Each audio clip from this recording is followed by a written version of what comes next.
are going to fix this broken world, this broken system. The fascists will crumble before the power of the people. Damn right. All right, two things. So, one, y'all have some absolutely beautiful signs.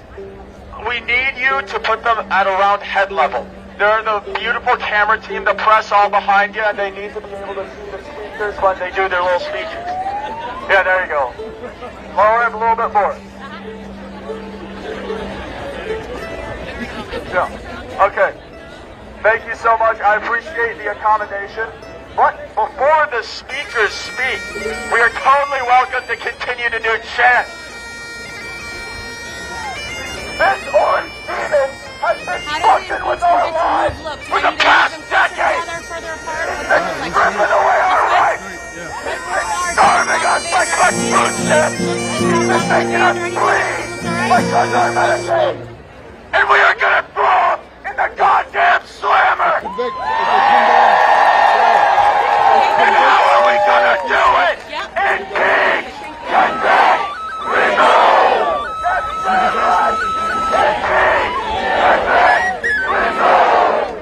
Impeach, convict, remove. Impeach, convict, remove. Convict, remove. Make every damn fascist in this country hear ya. Impeach, convict, remove. Impeach, convict, remove. Impeach, convict, remove. Y'all have some beautiful voices. All right, and again, reminder, the signs do have to go down. We love your fucking signs, but we need to see your face, so your congressmen and women, so your representatives, so your senators, so your governors, so your city hall can see that you are here fighting these fascists. So please, while we love your signs and they will be used during the march, right now, if you can just take them down so that we can see all your faces, because I fucking love all of you. Y'all are beautiful! Ain't he amazing? Ain't this guy amazing? We love Dr. Rose. Yeah! Hi everyone, welcome in. Good morning.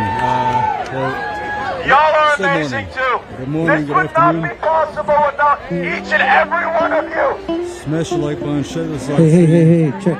We're going to be check. live for a few hours. Hey. 1 2 1 2 1 2 1 2 1 2. Sounds like it's not. Hey. Check. Oh, there it is. Oh, that's good. Hey. Check.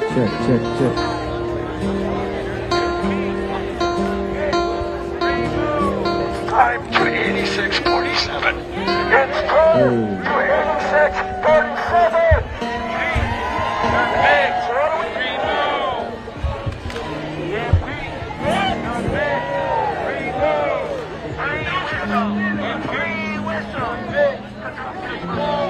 Check.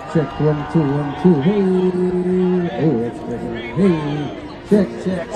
1 2 1 2. Yo. Hey. Impeach, convict, remove. Impeach, convict, remove. Impeach, convict, remove. Impeach,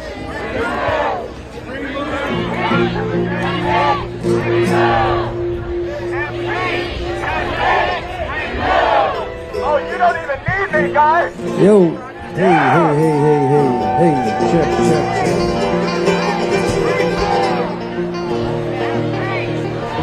Hey, how you doing, everybody? Can you hear us out there? We're going to attempt a little sound check if you're with us. Can you guys hear us out there in the back? Okay, all right, that's cool.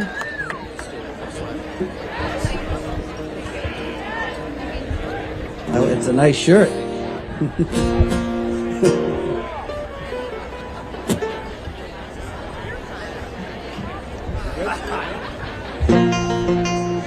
All right, here's one we're not going to play when we really play, so it's an extra bonus song, all right?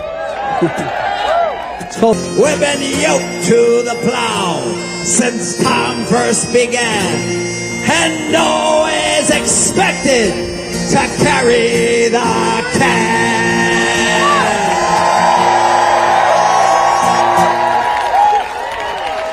Well, I can say this. That's the most people we've ever sound checked in front of. That's for damn sure.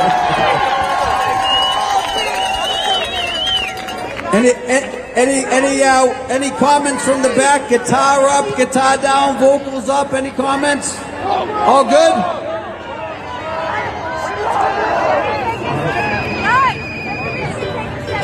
This guy says make it louder.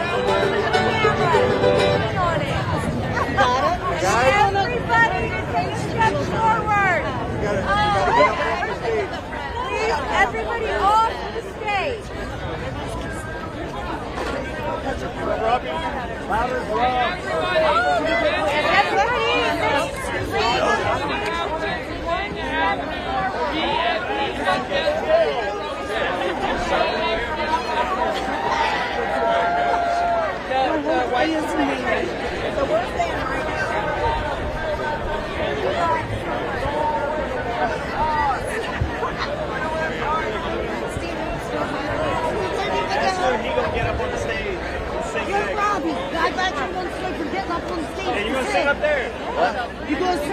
This is Dropkick Murphy. They did a performance in more songs.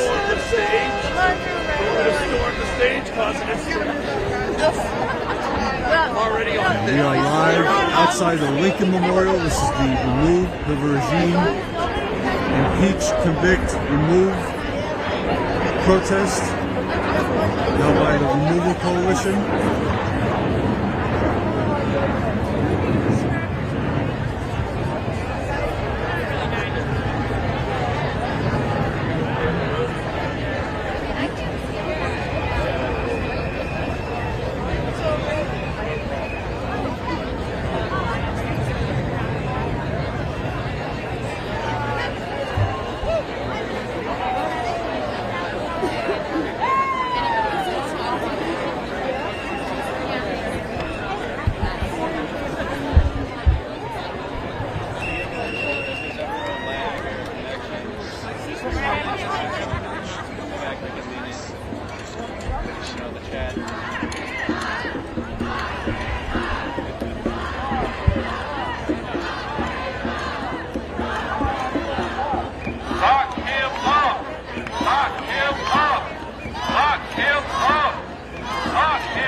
Hello.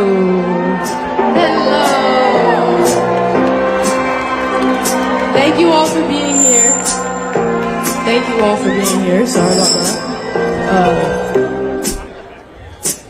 Okay, cool. All right. Should we just start it?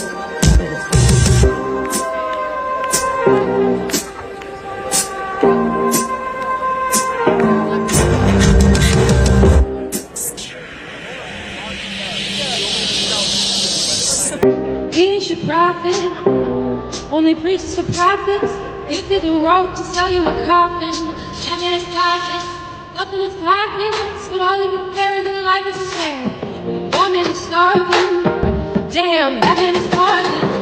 Okay, no more. It's perfect. No man's much, no man's enough. Okay, no more.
United will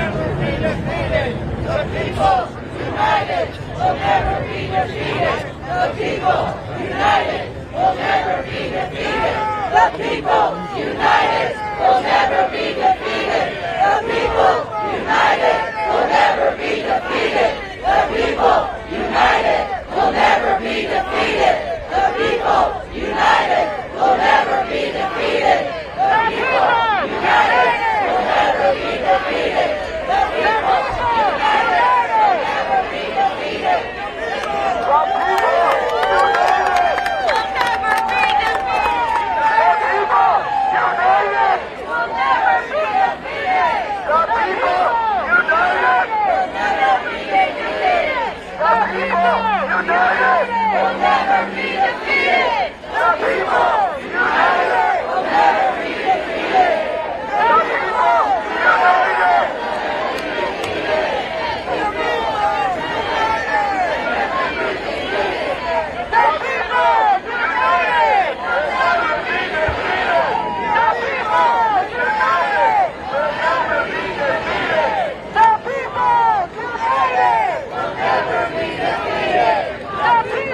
check, check. Check, check, check, check, check. You ready?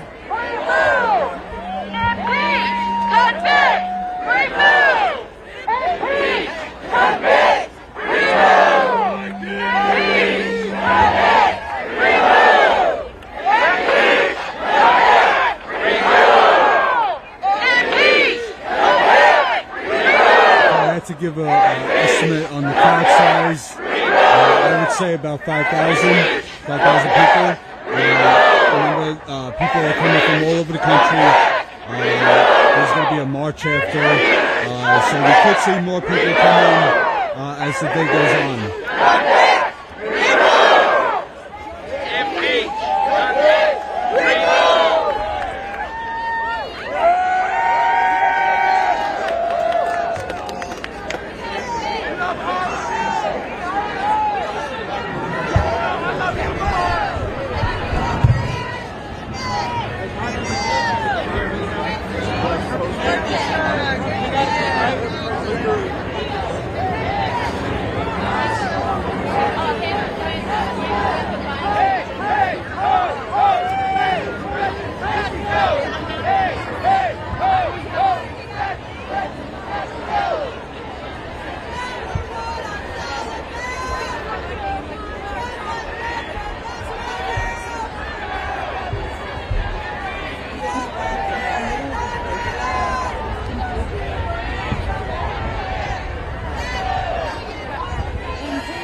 Check, check.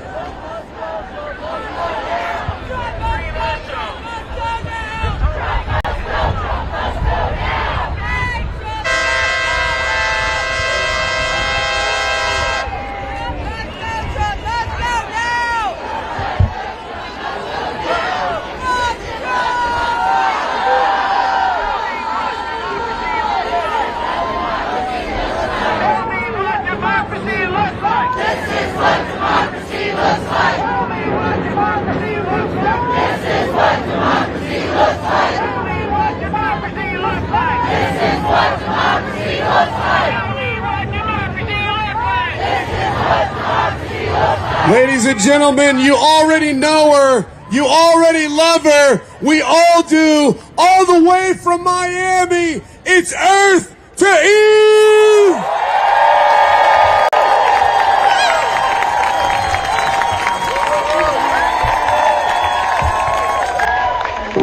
Change profit, only raises for profit. Give a rope to sell you a profit.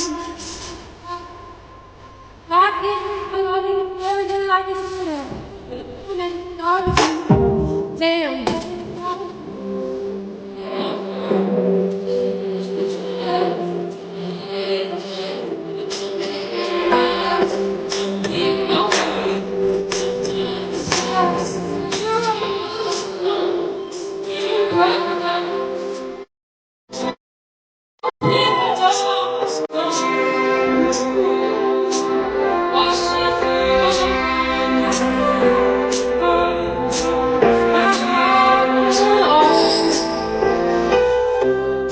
Profit.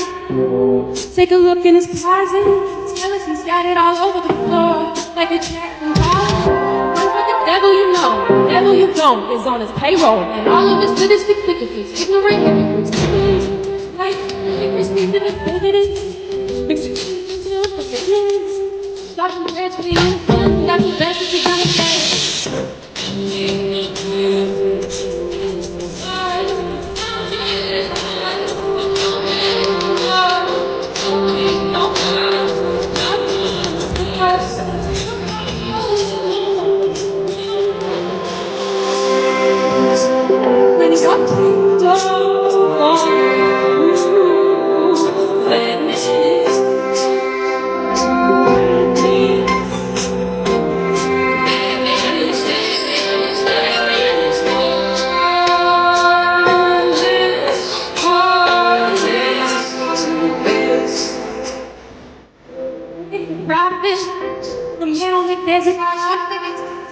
like a department, still good and let you know. That can be worried and all. Well, make it fun and give it calm. That humanity and honesty. So I think you should.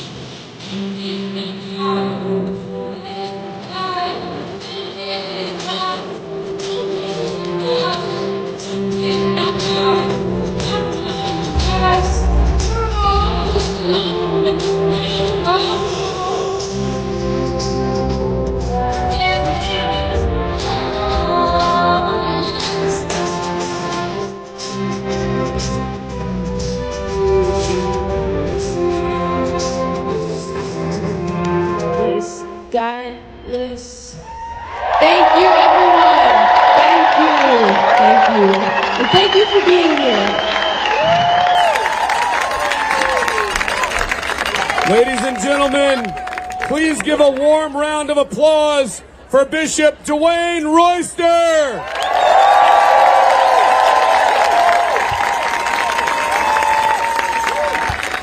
Good afternoon, everyone. I wonder if we might just take a moment of silence for everyone who is suffering not only in this country, but around the world at this evil regime that's sitting in the White House. Let us take a moment of silence.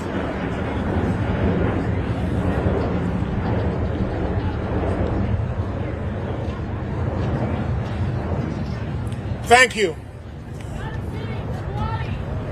For a moment, before I offer prayer and blessings on you and this work that we're doing to get the Congress to get a backbone and impeach this president, I just have a few words to say before we pray. First of all, I want to be clear, at least from my standpoint and the standpoint of a lot of my siblings of faith from multiple faith traditions across this country, God is not pleased. Hurting God's children is hurting God.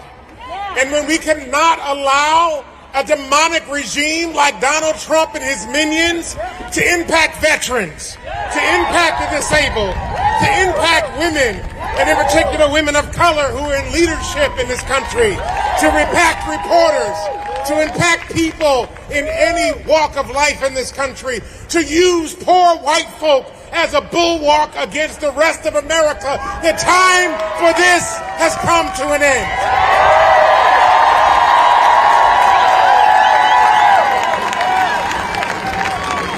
Now our work is to help congressional leaders, both in the Senate and the Congress, to get a backbone, to stop running around acting like they're afraid of the president, and to understand that we, the people, are more powerful than this president will ever be.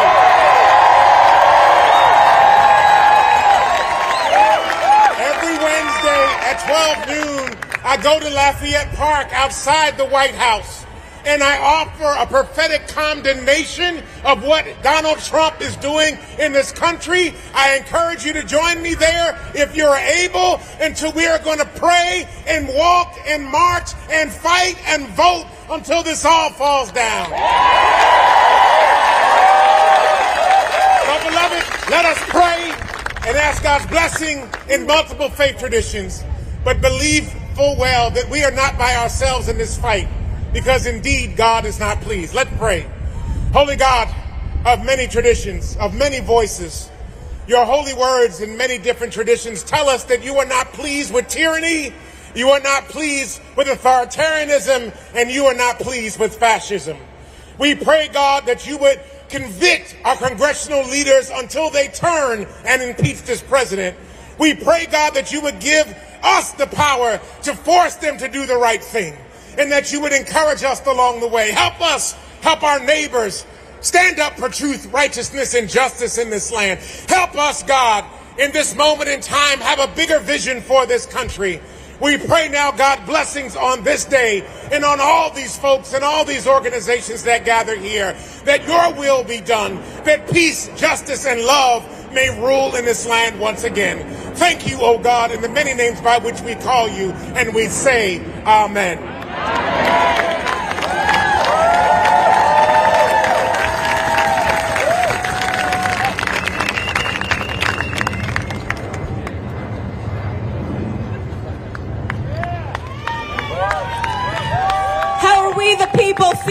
today? Can we get an amen for Bishop Royster? Amen! I'm Jessica Denson. I'm the founder of the Removal Coalition. It is my great honor and pleasure to have organized this day for you with an extraordinary team of people, of faith leaders, of pastors, of artists, of influencers, of musicians, of true patriotic Americans.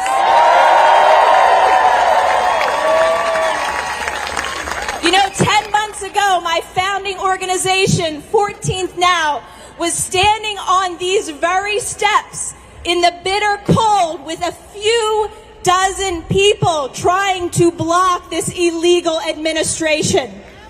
And here we are 10 months later, and thousands of people are here at Lincoln Memorial today to demand that this illegal administration come to an end.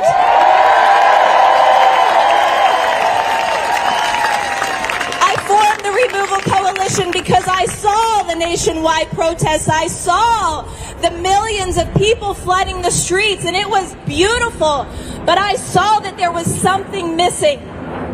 The demand was missing.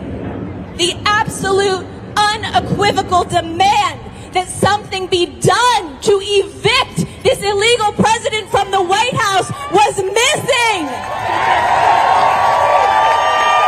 And because of that, I formed the Removal Coalition to bring together organizations that said, we are not equivocating. We are crystal clear and explicit on our mission.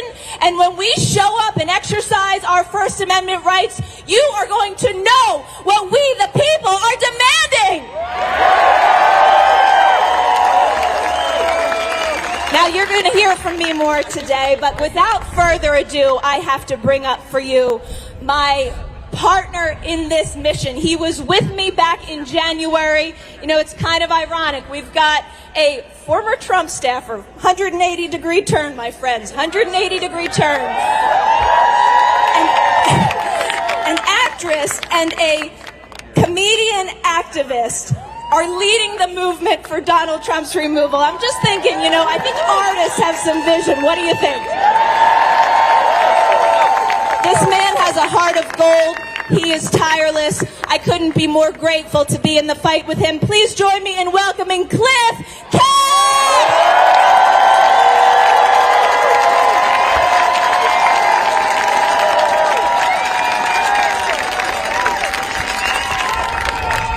Thank you so much. That's the main thing that I want to say to you is thank you. Thank you for being here today. It wouldn't matter if you didn't come. It wouldn't matter. I know it's not cheap. I know it's not easy. I know it's not free. I know it's not convenient to get to the nation's capital, but you did it anyway because you're willing to do more than nothing. You're unwilling. You're not willing to sit on the sidelines and watch an orange-faced grifter in a dirty diaper tackle your democracy.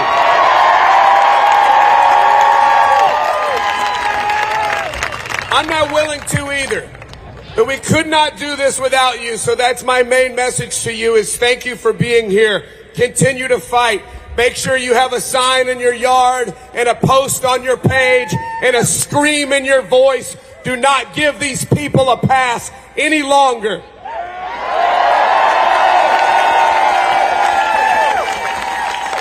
I've never been a big fan of shame because I grew up in a very conservative Southern Baptist household. But man, it's a powerful weapon and I want you to use it against them. Because shame is exactly what you should feel when you sugarcoat genocide. Shame is exactly what you should feel when you help cover up a pedophilia ring. Shame is what you should feel when you support a Russian-backed traitor who wants to build a Qatari Air Force base on our land. Shame is a powerful tool. Use it against them. My brother, Wiley Cash, is here with me today. My brother, Wiley, is a New York Times best-selling author. He is the smart one.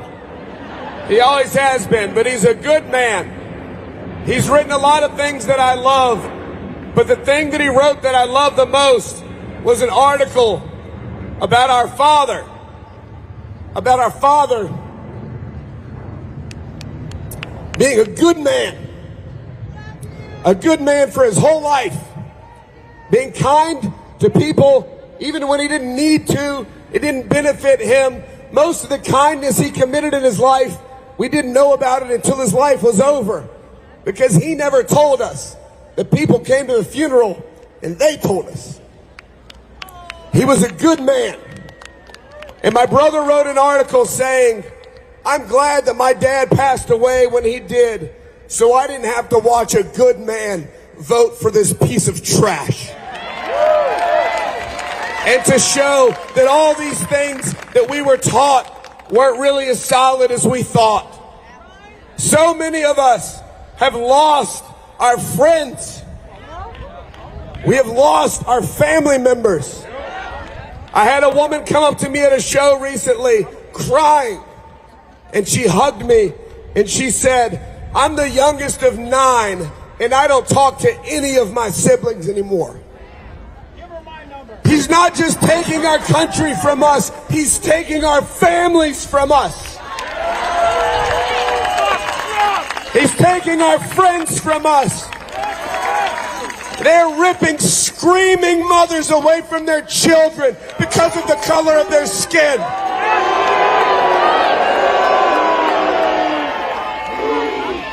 There was a man recently, a couple of months ago, tackled by ICE. He was weed eating. He was weed eating, and they tackled him to the ground and they beat him. They punched him over and over and over. He wasn't a criminal, he was a weed eater.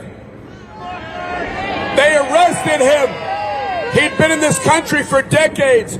All 3 of his sons are United States Marines. When he got to speak to his sons, he didn't lament what was done to him or speak of the injustice or ask for help. The first thing he said to his sons was, go finish my work. I left my work undone. Please go finish my work. Because that man is a good man.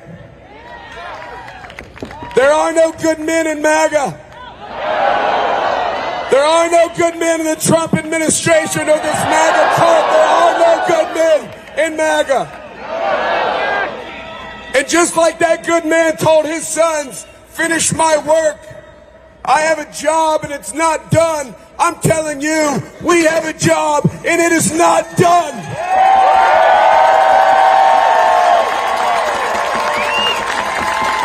And it is time to finish it.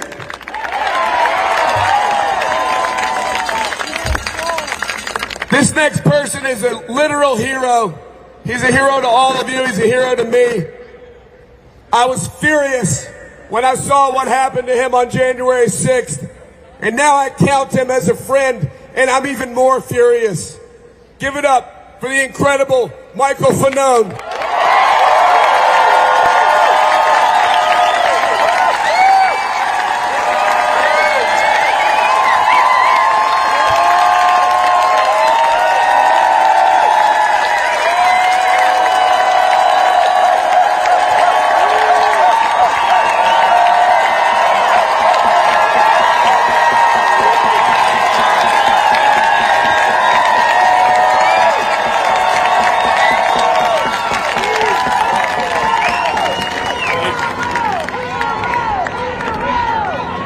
I just want to say before I get started that this right here, this is what the fuck it looks like when America shows up. Thousands of people from every corner of this country, all kinds of backgrounds and all kinds of stories. But we all have one message that we brought here. we are done waiting. And I don't know about you guys, but I am done playing by their rules. Like many of you, I served this country. I dedicated 20 years of my life to it. And I've put my life on the line more times than I can remember. And I've seen what happens when people get pushed too far. I've been pushed too far. I've seen what happens when leaders forget who they work for. And I'm telling you, what we're living through right now is not normal. And it is not acceptable. This is not America at its best.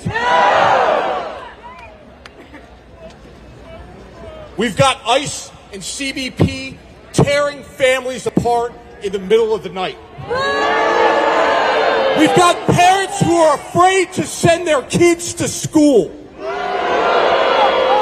We have innocent and vulnerable communities targeted because they can't stand up for themselves. But we're here today to stand up for them. These people, the American people, our brothers and sisters, are being terrorized today. And politicians, they keep acting like they've got all the time in the world. But the people don't. We don't. This country doesn't. And democracy sure as hell doesn't either. So listen, I hear these pundits and elected officials saying, just wait until the midterms. 2026 is going to fix it. But let me ask you something. Do the families being hunted by ICE and CBP, do they have a year to wait? No, they don't. Do women losing rights and autonomy over their bodies, do they have a year to wait? No. Do working class Americans with skyrocketing health insurance premiums like myself who can no longer afford health insurance, do we have a year to wait? No. Do workers, working Americans losing their freedoms have a year to wait? No. And let me be very clear. Democracy does not run on, we'll fix it next year. When a regime is abusing its power right now, when people are being beaten by law enforcement officers right now, when history is being erased and the people's house is being demolished now. You don't wait for a midterm. You ante up and kick in like we're doing right now. And since we're here in Washington, D.C., just a few blocks from the people whose salaries we pay, let's make damn sure they hear us when we demand that they do their jobs. Protect this country. Protect the people you swore to serve. Protect our democracy. And listen closely, because tens of thousands of voices are about to make it very simple for you. Impeach, convict, and remove. Let me hear it. Impeach, convict, remove. I want Congress to hear it in their goddamn offices. Impeach, convict, remove. I want the White House to hear it. Impeach, convict, remove. I didn't spend my career in law enforcement to watch a government use fear and violence as a weapon. And I didn't risk my life for democracy on January 6th so lawmakers could shrug and say, maybe we'll get to it in 2026. I stood up like you were all standing up here because this country is worth fighting for. And every single one of you showed up today because you believe the same thing. This movement is not small. This is not some fringe fad, and it sure as hell isn't quiet. It's the majority of Americans who are tired of being ignored, and we're tired of this administration. So here's what we're going to do next. we're going to take this crowd and this momentum, and we're going to turn it into pressure louder than anything this country has ever seen. We're going to call our lawmakers, we're going to show up at their office, and we're going to demand action, and we're going to demand their courage, and we're going to demand accountability.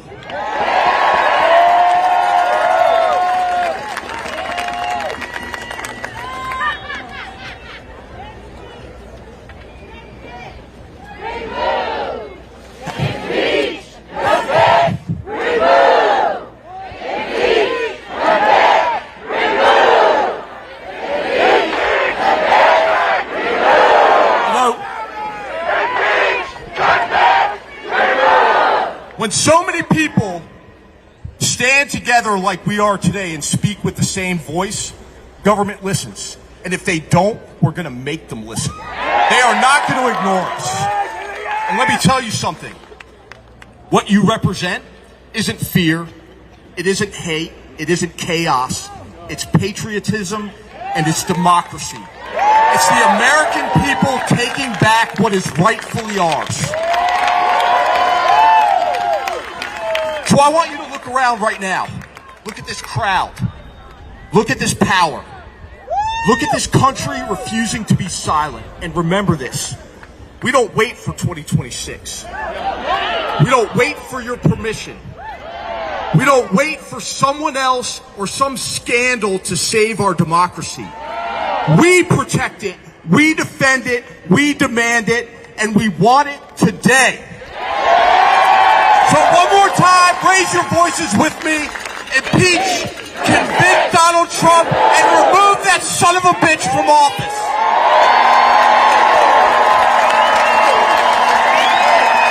Thank you.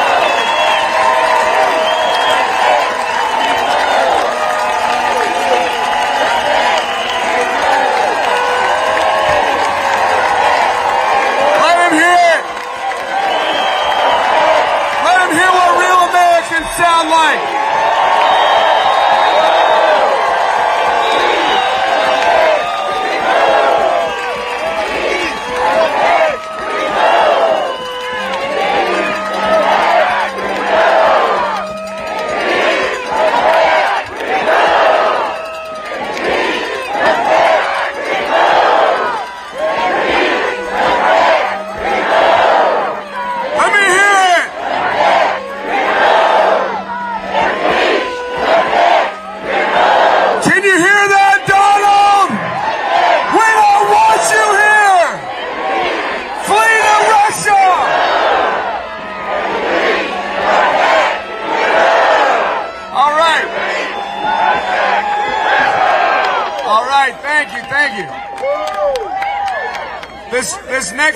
This next guy was also a hero of mine who became a friend of mine. I got to listen to him last night, and it was just incredible. Some of you did as well. Please make a lot of noise for pastor and author John Pavlovich.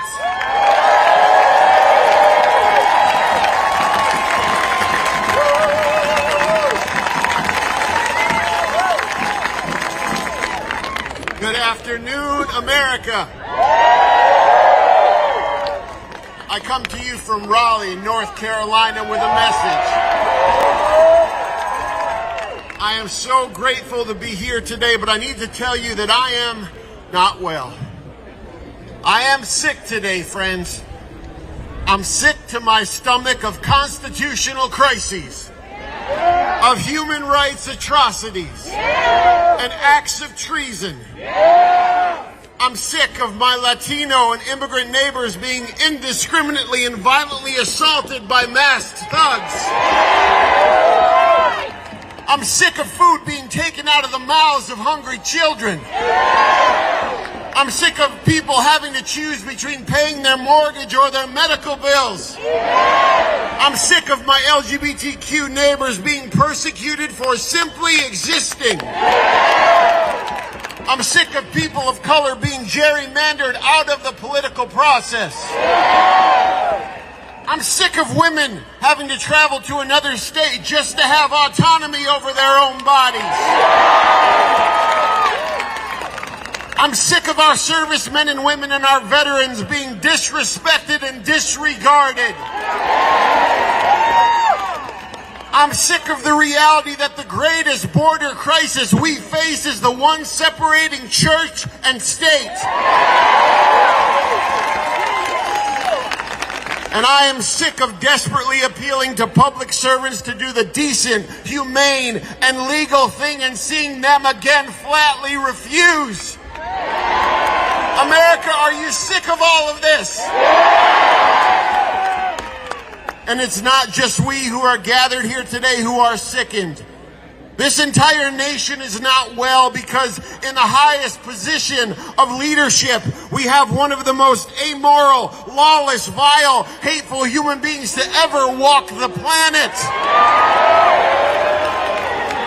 He is a man devoid of decency, bereft of empathy, and allergic to truth. And for a decade, he has been a pervasive moral cancer feeding off the body of our republic. He has trafficked in tribalism, stoked division, and pillaged our resources. He has preyed upon the vulnerable, and he is inciting people to revel in the worst of their instincts. Now, I don't know a lot about medicine, but what I do know is that when a body is afflicted with cancer, you do everything you can to remove it. You don't simply let it destroy everything around you without resistance. You don't allow the malignancy to metastasize unimpeded. You don't give it carte blanche for 2 years to ravage whatever is in its path and hope for the best. Friends, for the sake of preserving life, you move heaven and earth to get the cancer out.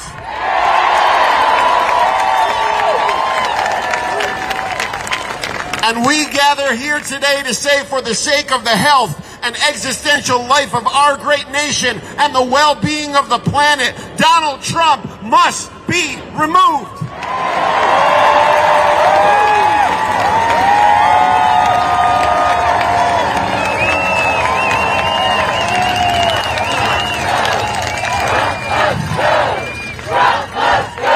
Yes.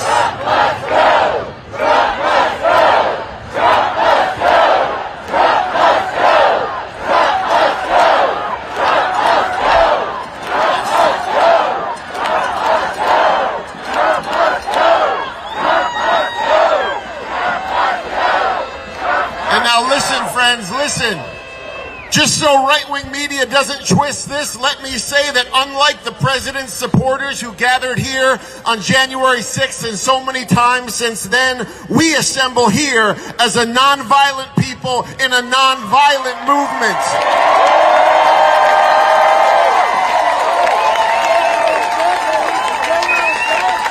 We seek a peaceful, legal, constitutional remedy to this national heart sickness, and it comes in the form of impeachment, conviction, and removal. And this is what we are demanding today.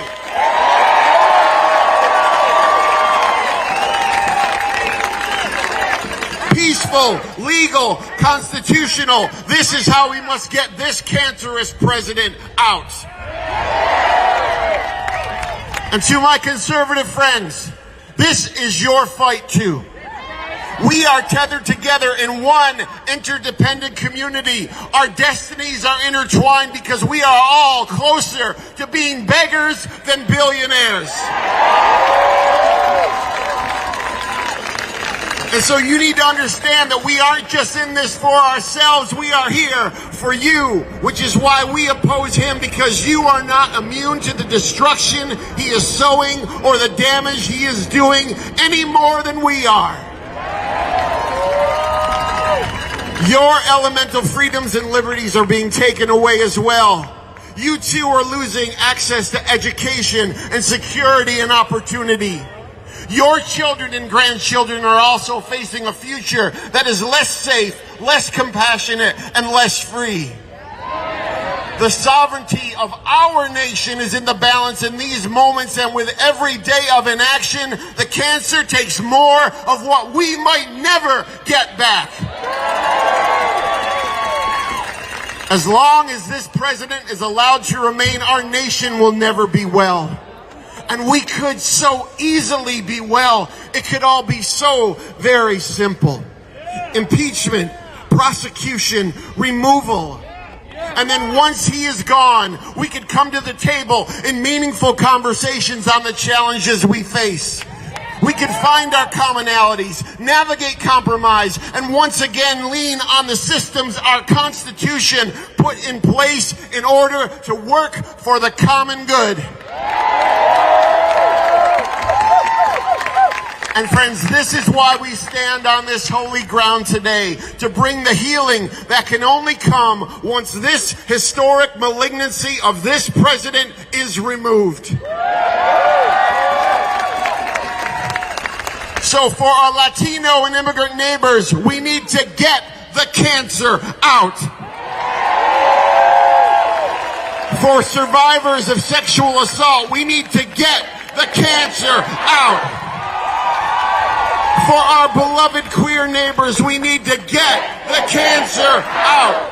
For people living in food scarcity and at the edge of poverty, we need to get the cancer out. For Christians, Muslims, Jews, Buddhists, Sikhs, Hindus, agnostics, and atheists, we need to get the cancer out. For the vulnerable, the oppressed, the marginalized, the sick, and the hungry, we need to get the cancer out. For Democrats, Republicans, and independents, we need to get the cancer out. For conservatives, moderates, and liberals, we need to get the cancer out. And for the America that still could be, we need to get the cancer out. So let's make sure that love has the last, loudest word, friends. We must impeach, convict, and remove Donald Trump, and then we can get well. We will get well, America. We will all be well.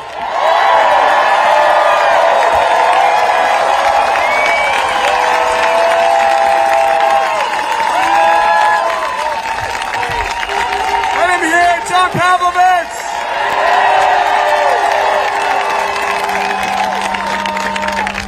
I know I keep saying that all these people are heroes, and I hate to be redundant, but all these people are heroes.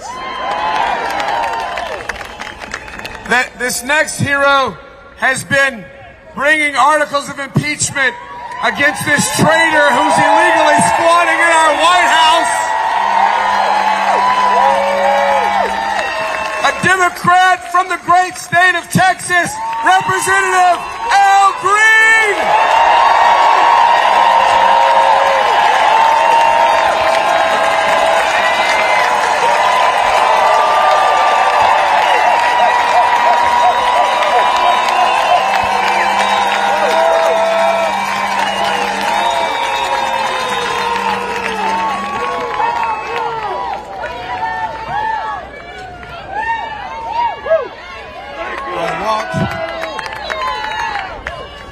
I want my record to show that when the resistance needed my voice, I was there.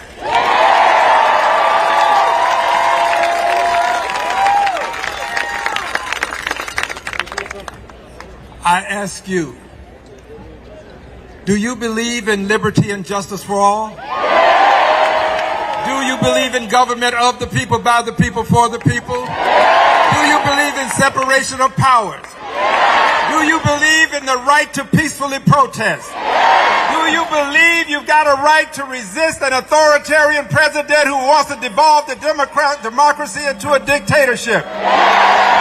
Do you resist? Among the resistors, we have some persons who go to distant places. Many of them don't return the way they left. We have to respect them today. If you are a member of the military, just raise your hand. Let's give them a hand, please. Hands over here, here, here. Members of the military, give them a hand, please. Let's hear it for the Army. Let's hear it for the Navy. Let's hear it for the Air Force. Let's hear it for the Marines. Force. Let's hear it for the Coast Guard. Let's hear it for our armed forces.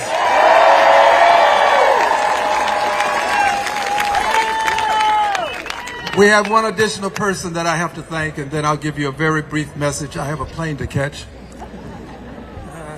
I don't see her, but Jessica Denson is the person that I wanted to thank. She is responsible for my being here, and she's responsible for a good many of your being in attendance as well. So would you give Jessica a hand for me, please?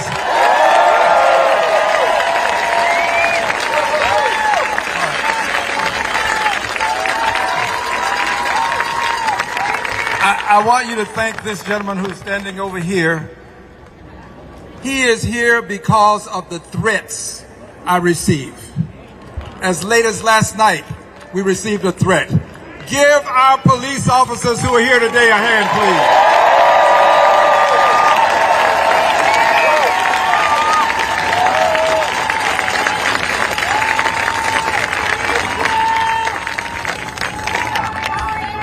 When the President of the United States of America threatens the lives of members of Congress, when the President uses terms in his tweets, his communications by way of social media, when he does this, he places the lives of people at risk. When the President uses another person's words, indicating that persons should be hanged, he puts the lives of people at risk. The lives of people who were engaging in lawful free speech. People who were but only indicating that the military is required to carry out lawful orders, and they are not to obey orders that are not lawful. So he puts lives at risk. He put those 6 people who said to the military, you don't have to obey unlawful orders at risk. And in so doing, I want you to know this. I don't take it lightly. It's something that goes beyond those 6, however. Now, I want you to listen carefully to what I'm about to say. He has called those 6 people traitors, but he also called someone else a traitor. Listen now. He called Congresswoman Marjorie Taylor Greene a traitor. Now listen. She and I don't agree on most things. But here's something that's important. Her life is just as important as any other member of Congress's life. We cannot allow ourselves to be separated by party lines when it comes to the issues of life and death. We are going to demand respect for every member of Congress. That includes Marjorie Taylor Greene. Someone would say, well, is she going to vote for impeachment? It's not about whether she will vote for impeachment. It's about whether her life has value and meaning, and we are going to stand up and protect all members of Congress, whether they vote for impeachment or not.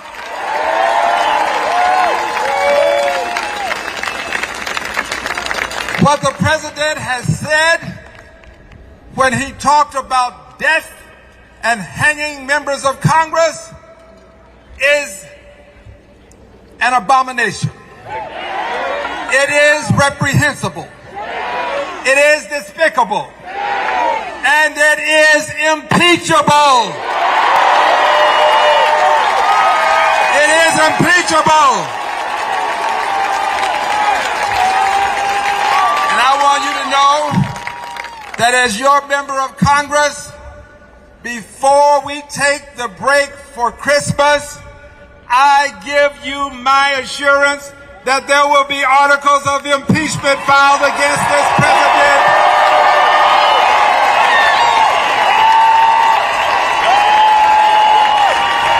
There will be articles of impeachment filed, and there will be articles of impeachment Congress of the United States of America. We're not going to just bow. We are going to have every member of Congress take a stand. This is a time for all of us to take a stand. You vote your conscience. My conscience tells me that I must vote to impeach a president who would put the lives of members of Congress at risk, a president who disrespects the Constitution, who doesn't believe in the separation of powers, who doesn't believe that people have a right to peacefully assemble and protest, a president who wants to be an authoritarian, who is devolving our democracy into a dictatorship. He must be impeached. He must be convicted. He must be removed.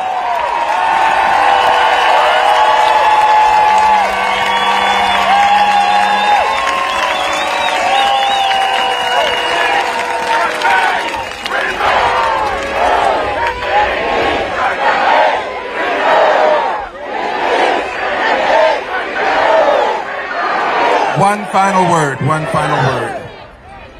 I agree with every person who said, we cannot wait. We cannot wait. We cannot wait. We can wait until it's too late. We can wait until the constitutional rights that we have now have been degraded to the extent that they are meaningless. This is the time. We are the people. He is the president who should be impeached. This is our watch. We cannot wait until some other time, hoping that things will get better in the meantime.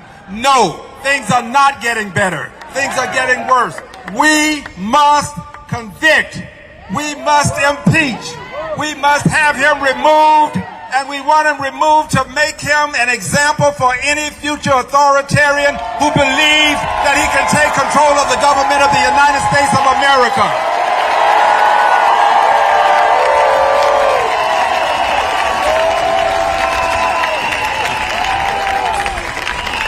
I want you to know that I thank each of you for being here. My heart is with you. And I assure you, that your being here has made a difference. You are the resistance. You are the resistance. We are the resistance. We are the we in we the people. God bless you. Thank you. I love you. Thank you. Thank you. Thank you.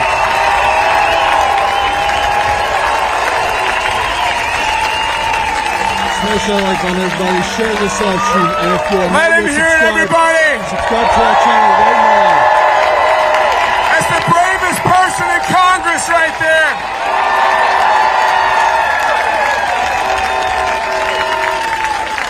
That's the bravest person in Congress right there. We need a lot more of them. And what he was saying about Marjorie Taylor Greene is true. We got to protect people's lives. It's unbelievable for a president to speak this way about members of Congress, to threaten to hang people.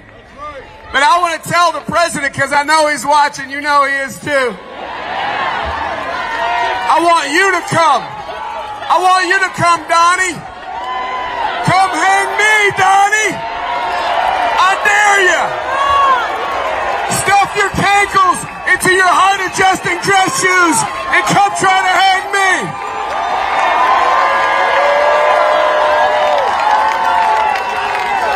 We need the mic. We got a performance. We got a performance coming up from Earth to Eve. We got to get the mic for.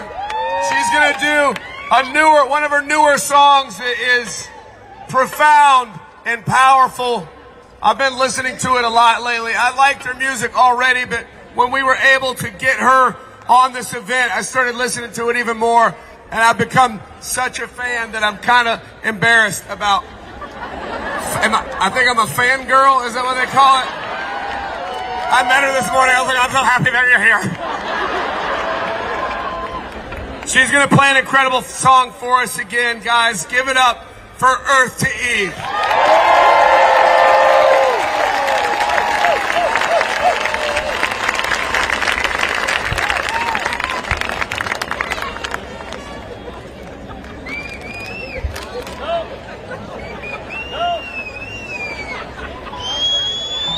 hear that? Okay. All right, this song is called Have You Heard the News Today? I don't know about you. Well, I do know about you because you're all here. But every time I open my phone and I see the atrocities happening here, happening abroad with our tax dollars, I get fucking pissed and I get really sad. And this song is called Have You Heard the News Today? It's about that. Have you heard the news today? The bombs are dropped, the swamp is drained, America is finally getting saved. 11 million off of Medicaid, temperatures rise like interest rates, built Auschwitz in the Everglades and sold merch at the front gate. They're starving, sick and sleep deprived, but they don't look like you or I. Guess empathy don't cross state lines in the great US of A. The flag's got no more blue or white. They sold the stars, we all wear stripes. No need to read between the lines when there's blood spilled on the page. Never again means not today.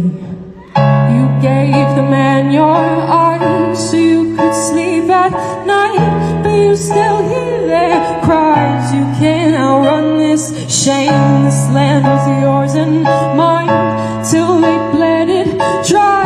Mister, you won't be kind to those who turn the other way. Ooh, ooh, ooh. Can you hear them crying?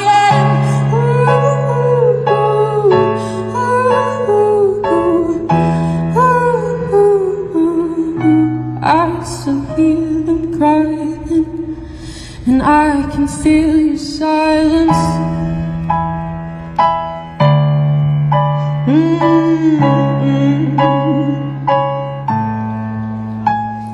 Empathy becomes partisan when rights get framed as politics, and born again Republicans start ditching what their scripture says. Oh, hate thy neighbor, turn them in and burn amendments 5 and 10. The faithful bent the cross to fit, but heavy is the crown that sits atop his empty head. He'll only pledge allegiance to self-interest, to help the rich get rich at your expense while you absolve his sins. And your indifference ain't righteousness, it's evil at its best. Celebrate ignorance and cheer and clap as the boot steps on your neck till it snaps. You gave the man your eyes so you could sleep at night, but you still hear their cries. You can't outrun this shame. This land was yours and mine till they bled it dry. Mister, you won't be kind to those who turn the other way.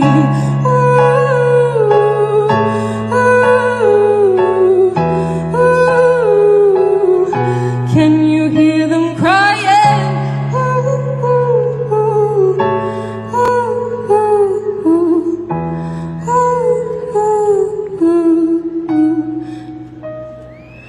And will you still be silent?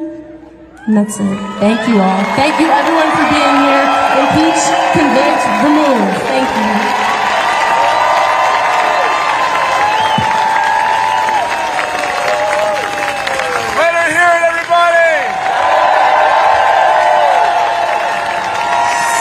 An incredible song. It's a powerful song. Again, I know I sound like a broken record, but we happen to just book all heroes today. That was kind of the vibe. You guys are heroes too, by the way, for being here. You paid for this. You guys, we funded this. We had $0 1 month ago for this effort. You funded it. $500 or $5, you made today happen. So thank you so much. Our next speaker is a 25-year veteran, a Green Beret, and a whistleblower. Please make some noise for Lieutenant Colonel Anthony Agulan.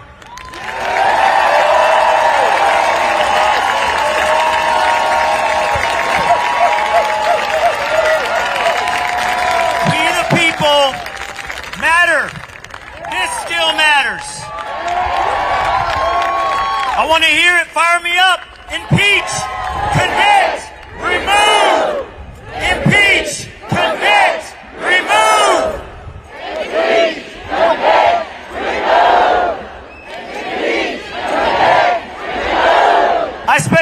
25 years serving in uniform for this country, and I have fought in every war that this country has fought in for the last quarter century. And not once did I see someone with the last name of Trump overseas carrying a weapon and defending our nation.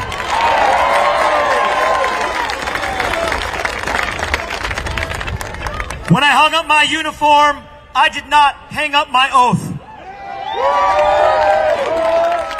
I went into Gaza to deliver humanitarian aid and resigned in protest to tell the world of the genocide that's taking place. Every bomb that drops that kills a Gazan child, a Palestinian family, is coming from our tax dollars.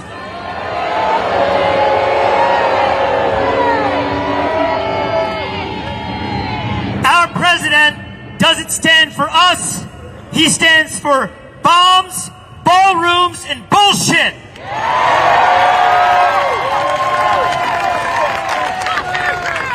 I'm a proud Latino American. I grew up in South Texas.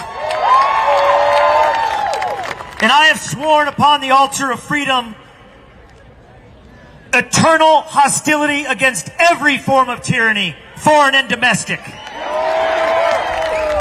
62 years ago, Martin Luther King stood on these steps behind us, and he talked about the three evils: poverty, racism, and militarism. This president has proven that that is true. And he has added to that list with violence and pedophilia. We cannot tolerate this tyrant in office. And it is not too late, but time is coming where this tyrant will become a dictator. And there is only one power that can stop him, and it is not in Congress, and it is not in the Supreme Court, and it is not in the executive branch. It is with us, we the people.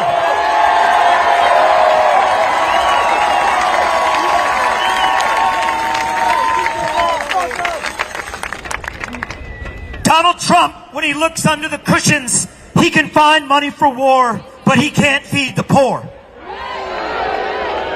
$38.3 trillion in debt, our nation, and it accounts for 1/3 of the entire global debt, and yet we want to start more wars.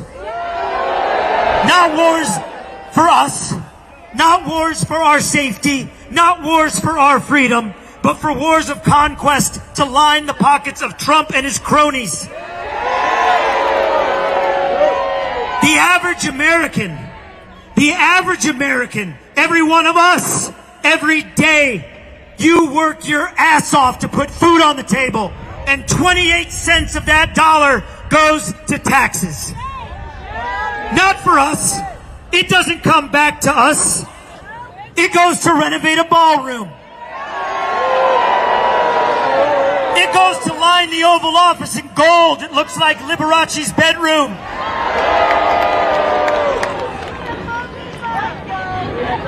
Over the last 24 years, and over this administration, the U.S. Congress has not passed a budget. That is their job. And when someone doesn't do their job, what do? We fire them. Impeach, convict, remove. Impeach, convict, remove. We must do it. To prevent the abuse of power, things must be ordered that power checks power. That is what our nation was founded on. And our founding fathers told us one thing when they signed this document: don't trust the government.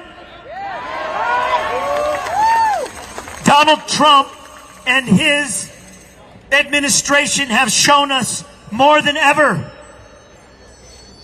that we cannot tolerate kings. We cannot tolerate tyrants. We cannot tolerate princes. We cannot tolerate dictators. And the time is now.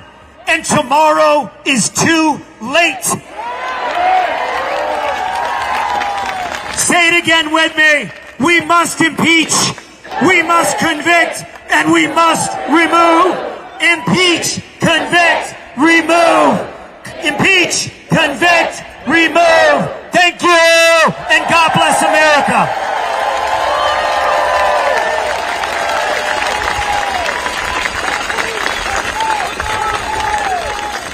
Let him hear it.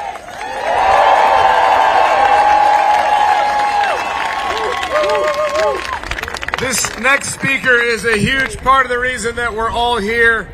She has really dialed in the nuts and bolts of this event and many more. She's been fighting against this fascist clown tirelessly. I know because I've been fighting beside her, and I'm exhausted, and I think she sleeps less than I do. But she still manages to look incredible every day. And she's just an incredible leader, doing incredible work. I know you already know who I'm talking about. Please give a warm round of applause for Jessica Denson.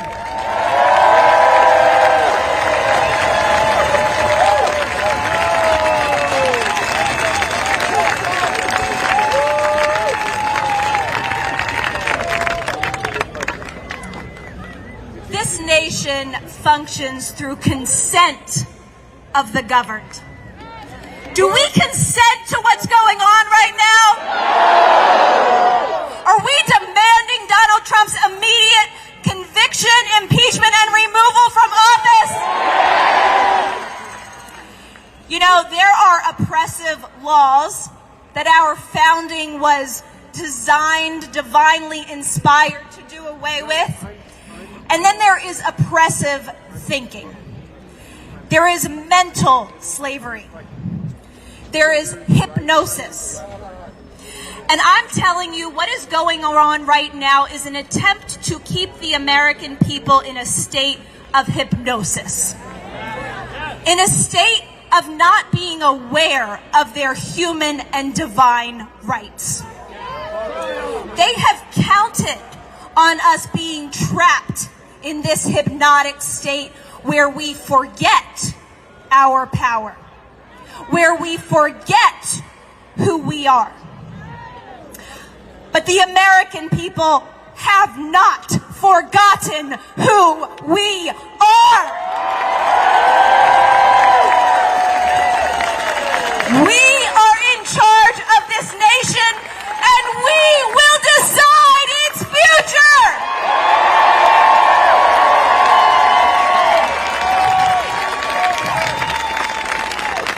Do you see how incredible what we have done today is?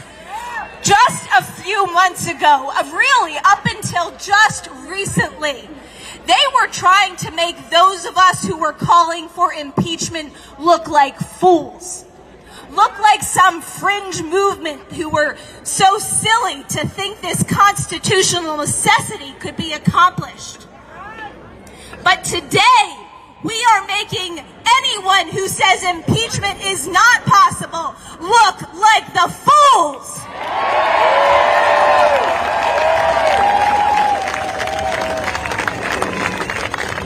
What we are doing today is about putting the pressure where it belongs. On that building at the other end of this mall, the halls of Congress. There are so many diagnoses out there for the daily abominations of this illegal administration. So many diagnoses about how they are violating the Constitution, how they are disappearing our neighbors to concentration camps, how they are arresting American citizens, how they are conducting extrajudicial killings on the Caribbean seas, how they are trying to militarize our streets and literally conducting treason, enacting treason by trying to pit our military against us. And yet they will not give us the remedy. Well, here the hell is the remedy!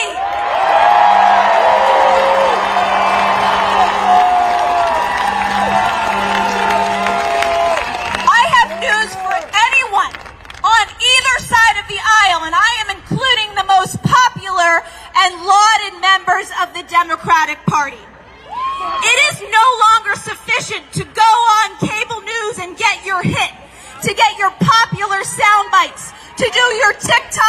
videos. We want articles of impeachment filed, and we want them filed now!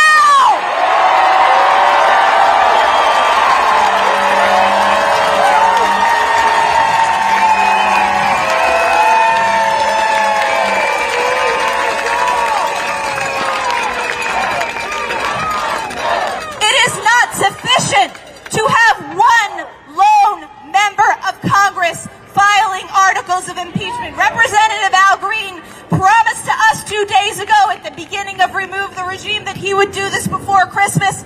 I'm putting every single member of Congress on notice that they better file their own before Christmas too!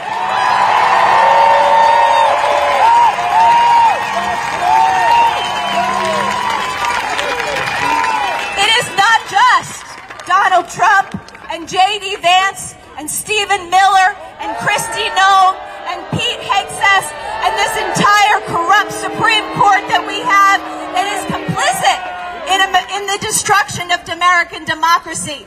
It is those who are not doing something about them that are also complicit!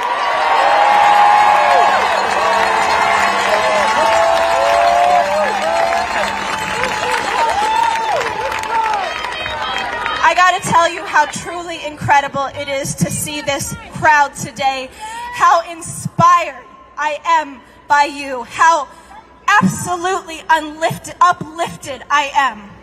And you are here because of a vision, because of an idea, because you were not willing to stand down. You knew that you had to stand up and do something about what is happening.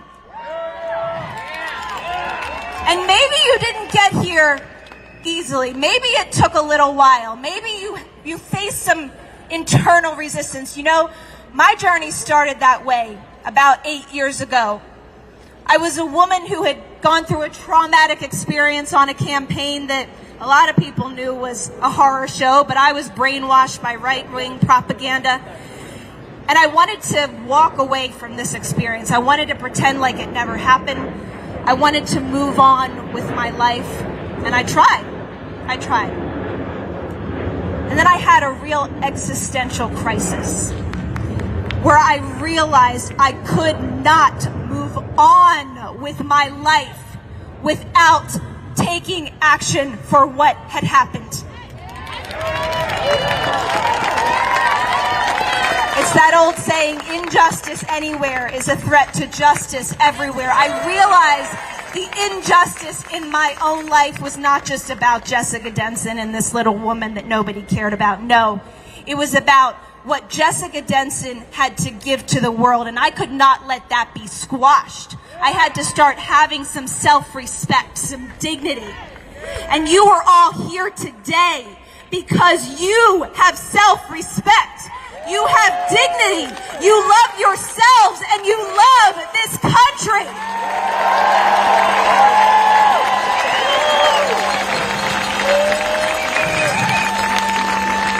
And that journey that I started on, I will tell you, it was a Jacob wrestling with the angel kind of moment that got me to take the action that I ultimately did, that got me to engage in a legal battle with Donald Trump that in the end invalidated every single illegal non-disclosure agreement that he had his staffers sign in 2016. And that fight was one, I will tell you, that countless people, countless lawyers, countless strategists and political experts told me was impossible, told me would never happen. And yet the only reason I am here today is because I trusted that divine guidance. I had faith and I never doubted the victory of truth. I'm asking every single one of you to not doubt our victory in this moment. I want you to claim our victory in the midst of the battle. Can we claim it? We will not be told that the rightful and just impeachment and conviction and removal of this regime is impossible. We will do it!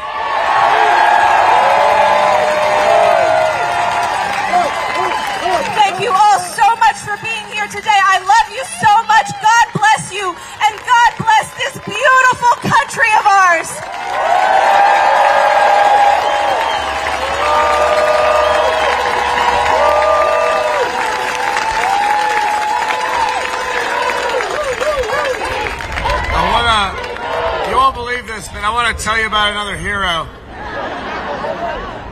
I'm going to introduce our next speaker, but I want to talk about a hero that's not speaking today.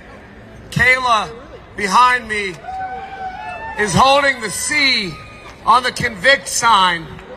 She finished chemo treatment 15 minutes before she got on the bus to come here. That's hero shit right there, ladies and gentlemen. And I know there's 1,000 other stories like that in this crowd. A lot of people keep saying, oh, we impeached him twice and it didn't work. And I remind them of the old saying that we all say in this country, if at first you don't succeed, give up. Remember that? Me neither. We've made a lot of mistakes in this country. This country's made a lot of mistakes around the world. We've made a lot of mistakes in how we treat each other. But this country does not give up. This is not a country of losers. It's a country of fighters. And we aren't going to go back to normal. We're not going to go back to what was. We're going to build something better than we've ever had. We're going to be what this country has always espoused to be. This next hero, I'm a big fan of as well. He's a January 6th Capitol Police officer. He's one of the nicest guys I've ever met in my life, but don't cross him. I listen to him every week on the Cleanup on Aisle 45 podcast, where I'm a patron and you should be too, because none of this work is free. We're all doing it because we feel like we have to, but we still got to buy those expensive eggs that everybody talks about. Give it up for the incredible Harry Dunn.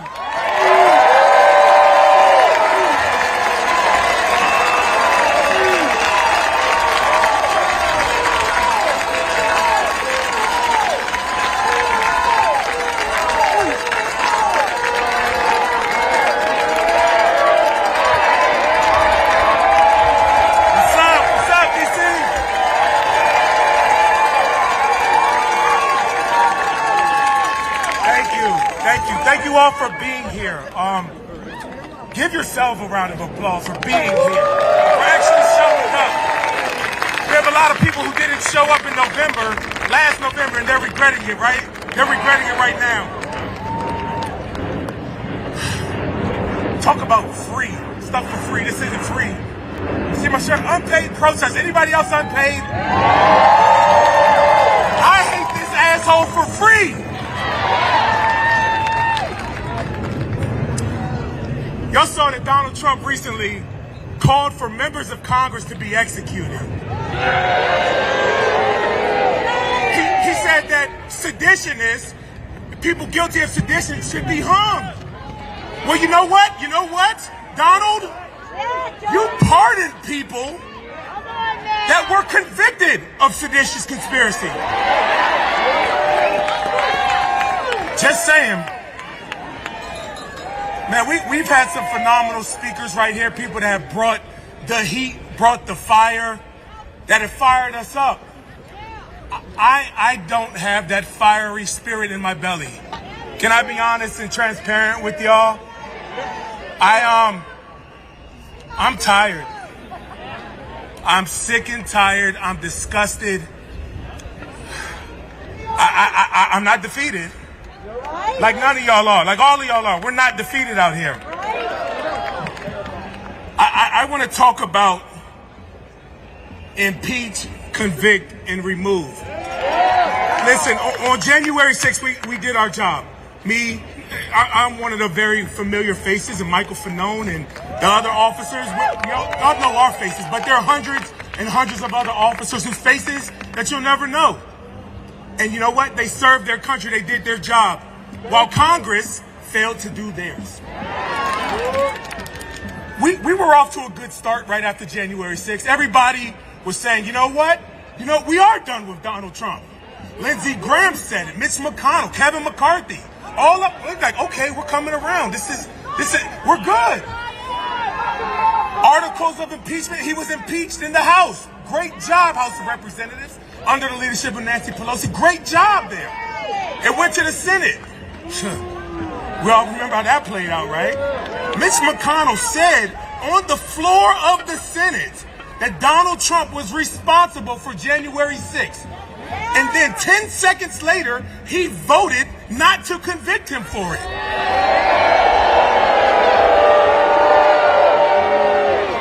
So I want to talk about these institutions and how these institutions have failed us. Well, failed me. This shit's personal, y'all. They failed me. I like that good trouble sign, all right? All of y'all getting good trouble out there, right? Shout out to John Lewis. These institutions are only as strong as the people that are in them, that make them up. And who sends those people there? It's us. We need to do a better job. This is a call to action on us. We need to do a better job. We need to be louder, and we need to tell them that they work for us. And if they're not doing the job, get the hell out of there. Now let's go back to these institutions, the institutions that failed us. Congress didn't do their job. All right. Insert Jack Smith. Everybody in America was Jack Smith's biggest fan when he was appointed. People had Jack Smith shirts and hats and tattoos, and everybody was just loving Jack Smith. Then the Supreme Court comes along. Donald Trump is a king. Well, fuck you, Supreme Court. You just screwed us.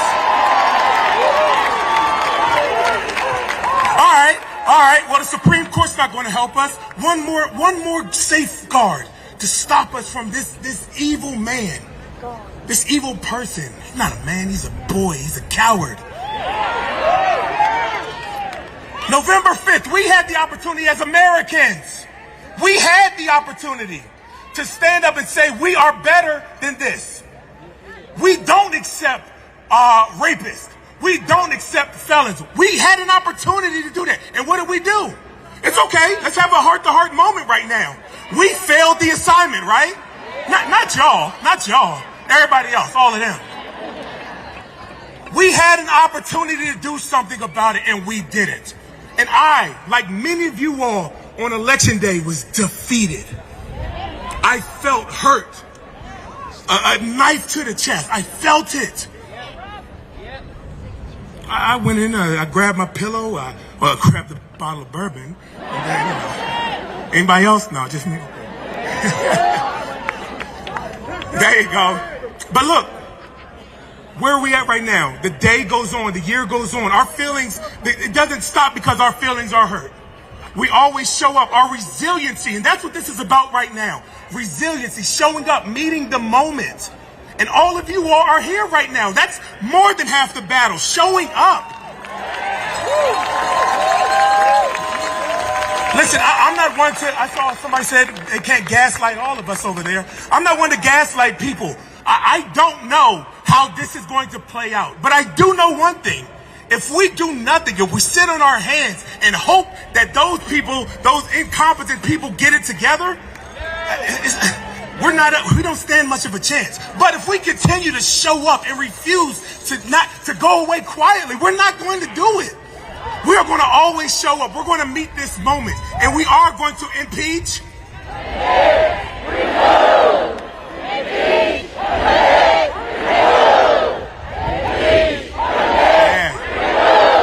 Yeah. I'll end with one more thing, y'all. A lot of people want to give up. I get it. I have been exhausted. You're right. We're not right. But a lot of people want to. We feel it. I mean, let's be honest with each other. I am sick of protesting every fucking weekend. I'm sick of, but it's necessary. And we need people to stand up and meet the moment when it's necessary. A lot of people that want to quit, I'll tell you this. You all can quit when you see me or my buddy Michael Fanone quit. And spoiler alert, it's not fucking happening. So thank you all. God bless America. God bless you all.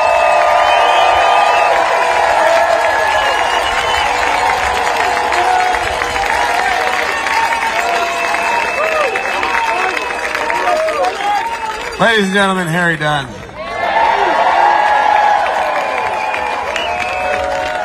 I want to say a couple of words while the band is getting ready. A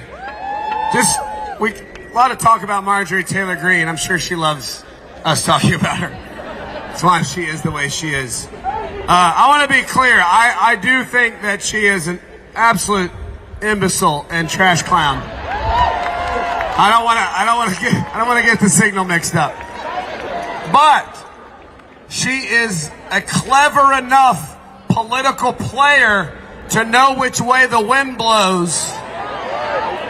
And she knows that this ship is sinking. The group at Flair goes into Congress every Monday. I go with them as often as I can. You can go with them whenever you want. Every Monday we go into the halls of Congress and we say to their faces, this is what I said when we went on Thursday. I said, we're asking the Republican Party to stop committing political suicide to save a dying pedophile with cankles. You are hitching your wagon to the least popular president in the history of the United States of America. If you think that's a winning strategy, I would love to have a word with your chief strategist. These people will come over. They will defect. We see that with the Epstein files. But the only way they defect is if every single Democrat supports impeachment, then they defect, then they come over, then their spines grow. Because they aren't actually leaders. That's not actually what they are. That's just a word. They don't possess those qualities. They're not leaders, they're followers. And they follow you. They follow the people. They follow whatever they think will help them keep their job so they can quadruple their net worth from Congress. It's a cart and horse situation. They're not the horse. You are. We show them which way to go. We pull. It's our job to pull. And that's what we have to do. We have to continue to show up in this city. We have to continue to flood the halls of Congress. And we demand of them, you impeach him or you lose your job. You remove him or we'll remove him. You guys might have heard there's a band here today. You might have heard of them before. They're called the Dropkick Murphys!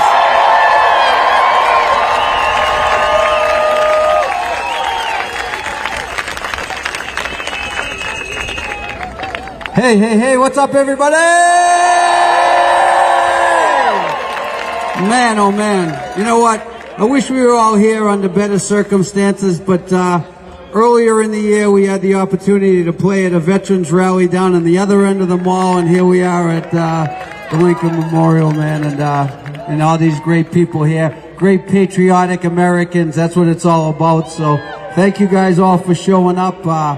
And a big round of applause for all the people who worked so hard on putting all this together.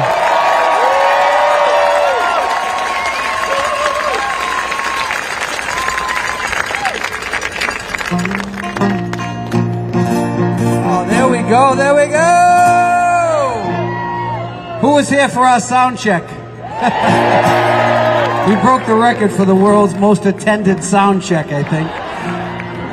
Anyway, you know, one of the reasons that we show up and do these things is obviously we all have to inspire the people closest around us. If each person can get 2, 5, 10 of their friends that get out and protest and take part in the civil disobedience, then we're going places. But what we're trying to do is inspire other bands and other musicians to pick up the mic, you know? There's nothing to be scared of! Come on! Anyway, you guys all ready over there? We'll let the speakers speak and the singers sing. How about that? All right. Well, this one's about. It's off our latest album, and it's about the very times we live in now and how they're so similar to how it's gone on throughout the years. Wealth and power trying to divide and keep down working people. So here we are. This one's called Who'll Stand With Us?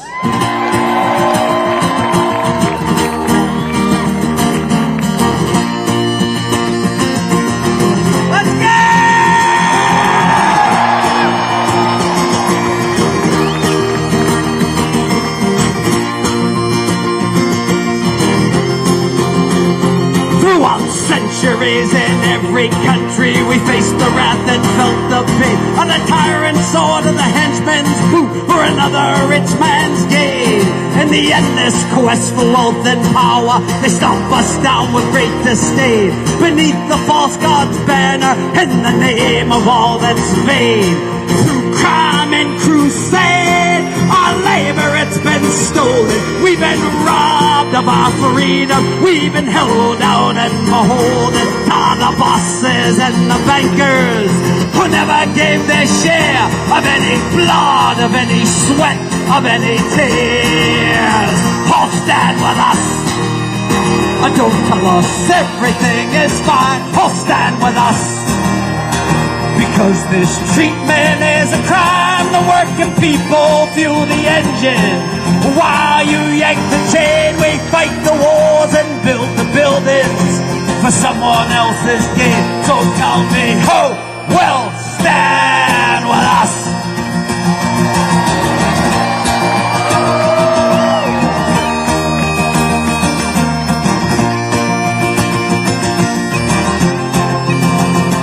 And as time rolls on, not a single thing has changed, and the wealth gap's only grown as we all point the blame. We're at the throats of one another, though we share a single fate. And the golden few laugh on and on as we all take the bait. Through crime and crusade, our labor, it's been stolen. We've been robbed of our freedom. We've been held down and beholden to the bosses and the bankers who never gave their share of any blood, of any sweat, of any tears. All stand with us. Don't tell us everything is fine. All stand with us. Because this treatment is a crime. The working people fuel the engine. While you yank the chain, we fight the wars and build the buildings for someone else's gain. So tell me who will stand with us?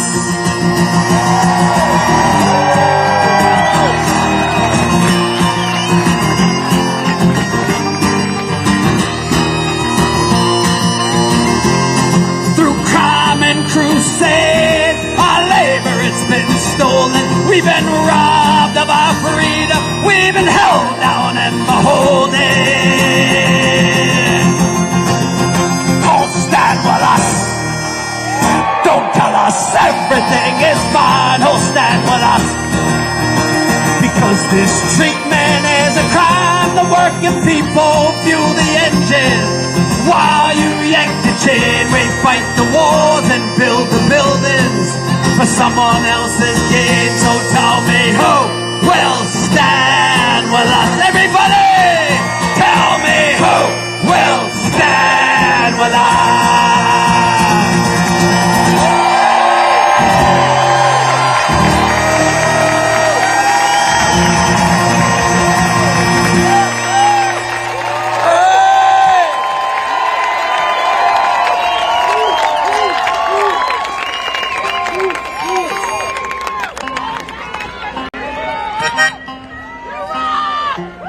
One of the reasons we were so, we took part in the first No Kings rally. We were in Europe during the second one. We played in Boston, and one of the reasons that we were so interested in this one, because it was taking the stakes up a little bit, asking for removal and impeachment, and we want to be part of that. It's great to walk around and feel each other's presence and feel like-minded people, but there's got to be an end game, man, you know? The end game is to freaking get back to normal here in America. So, in addition to the 30 years we've been doing this and singing about, you know, workers' rights and human rights and all the things that we've done since the start, we've also had the great privilege of getting to know the Woody Guthrie family and being given the permission to go into his archives and take, you know, as he died an untimely death, and he left behind a lot of lyrics that never got put to music. So I wish we could play that one. We need the full band for that one. We got to know the family. Quick story: Woody Guthrie's grandson, Cole, as a teenager, he had a poster on his wall, and his mom walked in, Nora, who's Woody's daughter, who runs the archives, and she said, "What's that band all about?" And the grandson said, "That's a band called Dropkick Murphys. I think Grandpa would have liked them," and that led to, you know, this relationship with the family.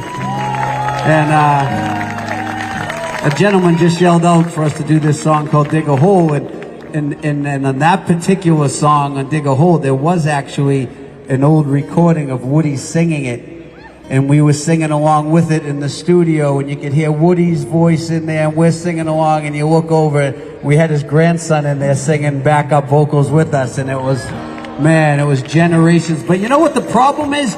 Generations later, century later, it's still the same shit. Woody would be rolling over in his grave if he knew we had it. Oh, maybe he'd be expecting that it would still be this fight. So we got to fight every day is the moral of the story.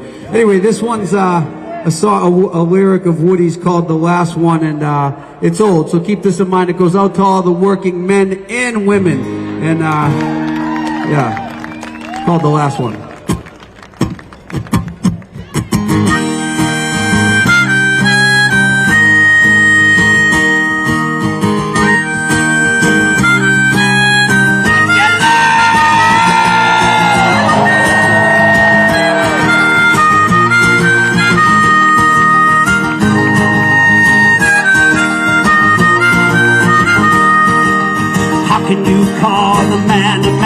You treat him like a dog. And how can you call a man when you kill him like a hog? How can you call him an eternal soul and grind him in the dirt? And how can you say a fella's free, chained down and tied to work? She's upside down, she's broke apart, she's getting worse every day. A working man's hand is the hardest card in the whole damn deck to play. She's upside down, she broke apart, and getting worse every day. A working man's hand is the hardest card in the whole damn deck to play.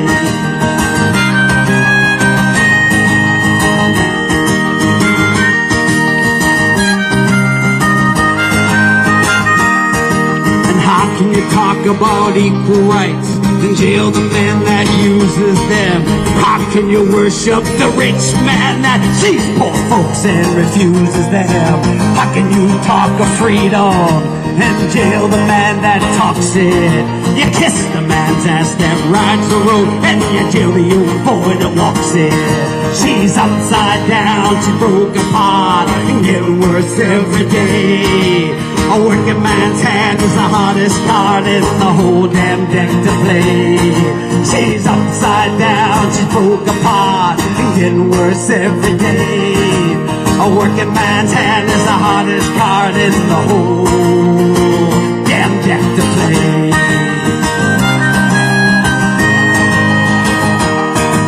A working man's hand is the hardest card in the whole damn deck to play.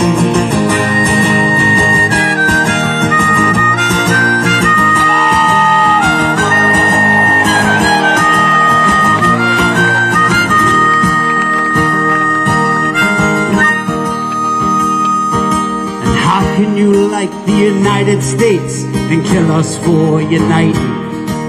How can you accuse us of being violent when you start all the fighting?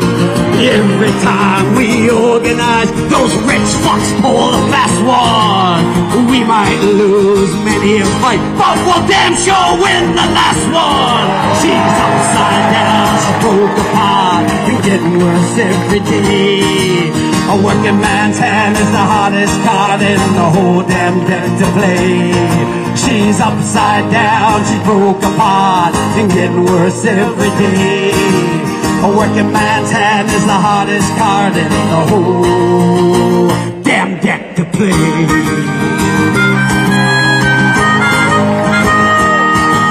A working man's hand is the hardest card in the whole damn deck to play.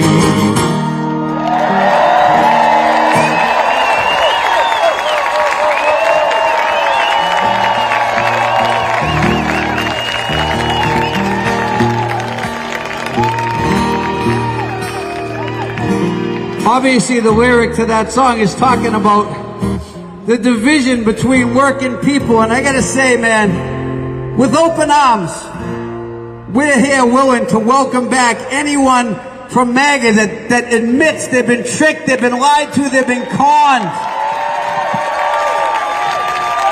Except for the purely racist motherfuckers out there, okay? They can stay. But we all know the worst of the worst ain't coming back. But there's a lot of people who, you know, maybe they were raised in a household that just had the wrong goddamn station on, you know, in the living room. So try to welcome them all back. Well, also, we were just coming back from Europe, and we didn't even have all the gear. We just got back Monday. We don't have all the gear, or even some of our members are over there. So you got 4 out of 7 Dropkick Murphys and one guy that works for us. But we thought it was important to be here in spirit, so anyway. They're a lot more angry and inspiring when there's 7 people playing them, I promise. But the sentiment's there, and this one's called Bury the Bones, and the sentiment is definitely fucking there.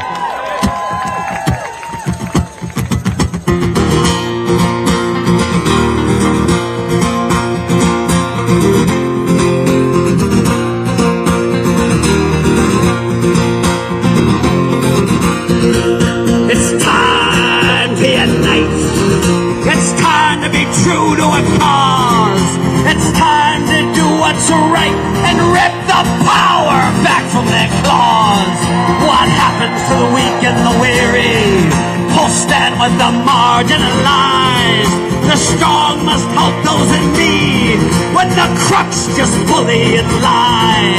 And look on the bright side, you can't get blood from a stone. And we're on the right side of the ground where they bury the bones. The ground where they bury the bones. Took us all to the cleaners, gave your cronies the keys to the vault. No remorse and no regret, because nothing is ever your fault. You spread your hate to divide us, cause you want us scared and alone. But you'll soon fall in disgrace when you're dragged out on high from your throne. Hey, look on the bright side, you can't get blood from a stone.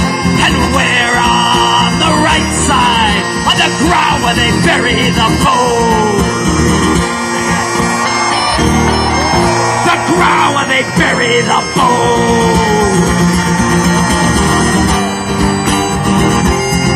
Yeah, Mo Webster on the big play.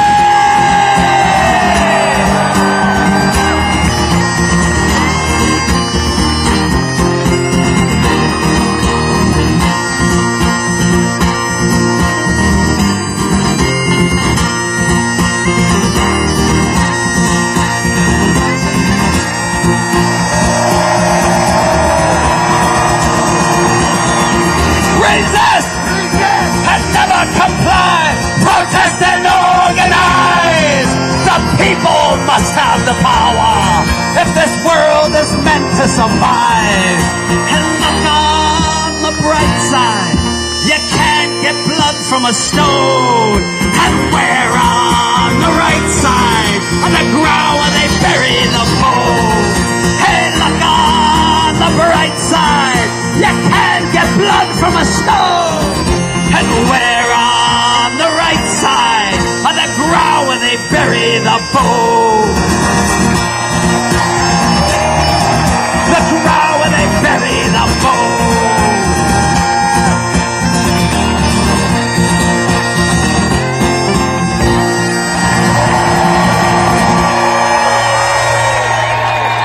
Hell yeah! Can I get a hell yeah? Hell yeah! All right, so here's what we're gonna do. We're going to play one more song, and then we're going to have a few more speakers, and at the end we're going to play a special rendition of a song called Shipping Up to Congress. Who's with us?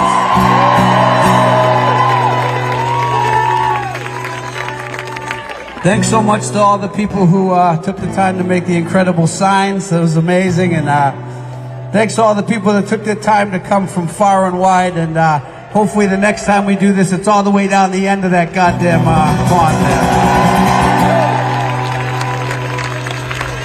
All right, this is a song that was written before his time, but man, nothing describes this guy more than this song. We'll leave you with this one for now. It's called First Class Loser!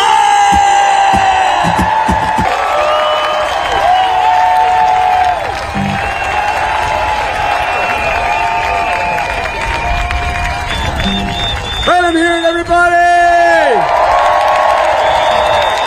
Alright guys, we're gonna have to kind of rush. Our permit ends at 2 and NPS is gonna cut our sound at 2:15 because they're sticklers unless you're a 34 count felon living in our White House. I wanna ask a favor, everybody on the sides, everybody in the back, please, please, please, flood that area. Let's make it all the way to the end of the reflection pool. We're going to march in that direction anyway. So please go and line the reflection pool. Let's get some photo and video of this entire reflection pool covered by Antifa!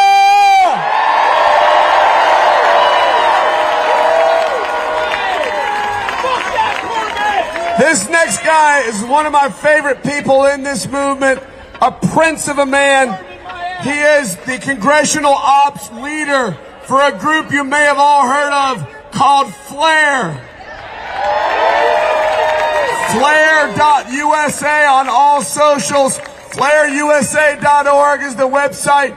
They are leading people just like you, citizens like you, into Congress every Monday, and you don't have to do anything special to join. You show up. Show up and go find your rep and tell him to your face that you're done. Give it up for my friend, Dave Minnick!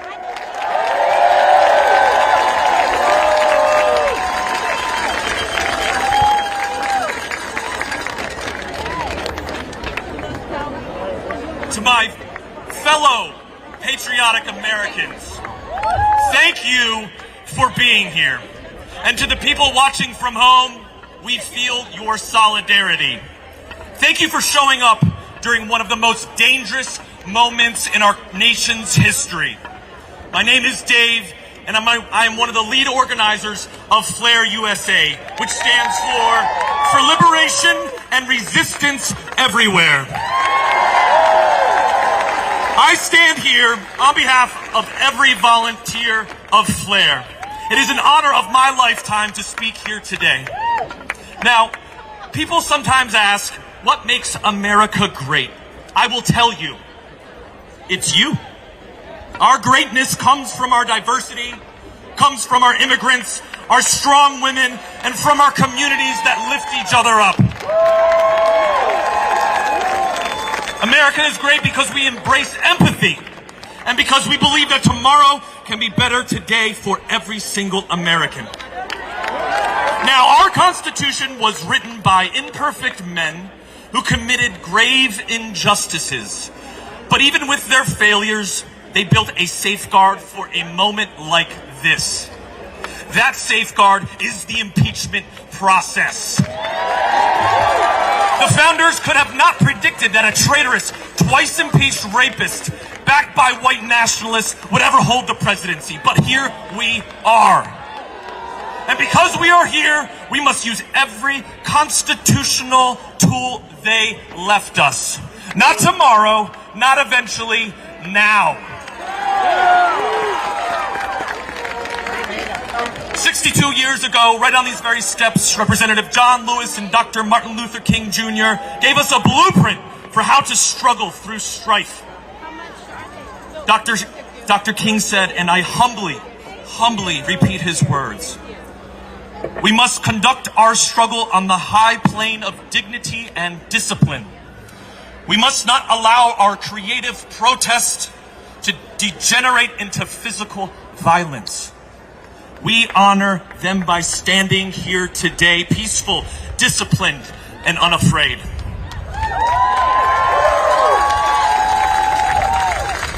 Since May 1st, my fellow Flare volunteers have embodied that ethos.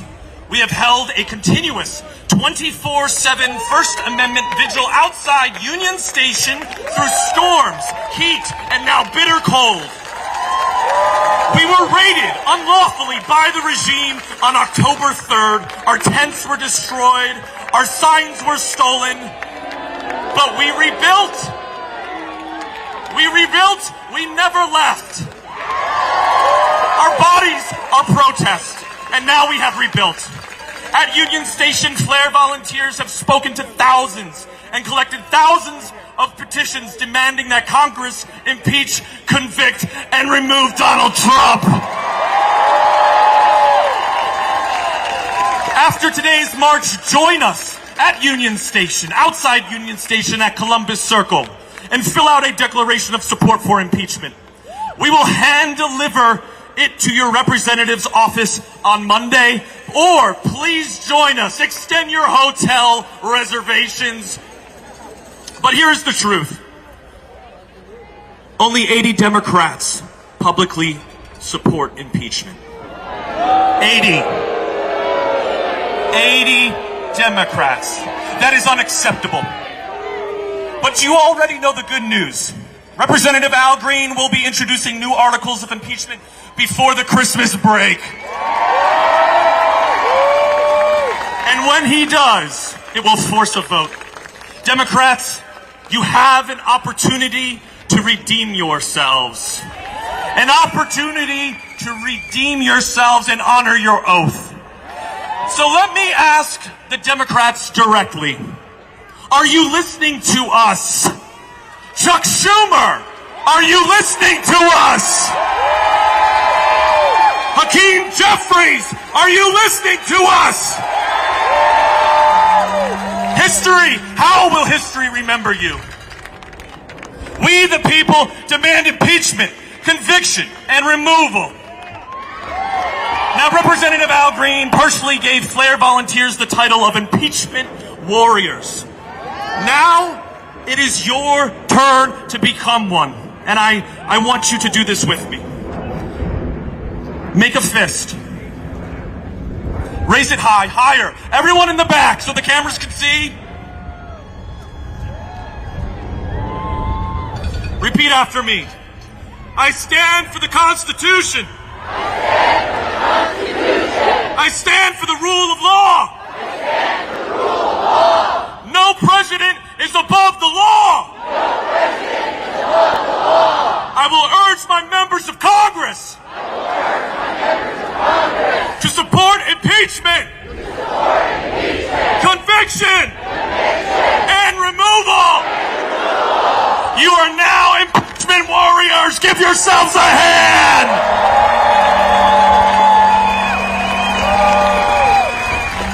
The late, great Representative John Lewis said on these very steps in 1963, and again, I humbly repeat his words.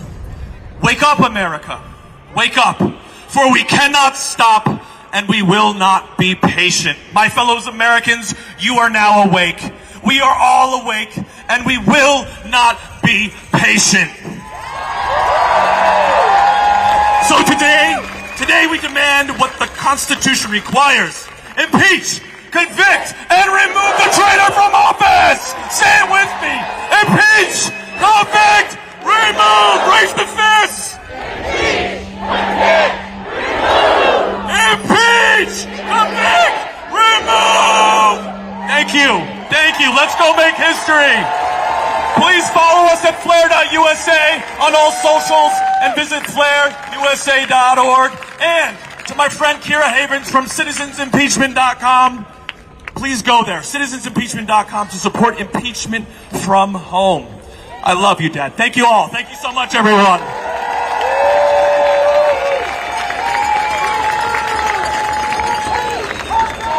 All right, we're rushing through. We're going to get to the end soon. I want you to give it up for somebody who's become a close friend of mine. He is the leader of American opposition, and he's an all-around badass. Give it up for Carlos Alvarez Año!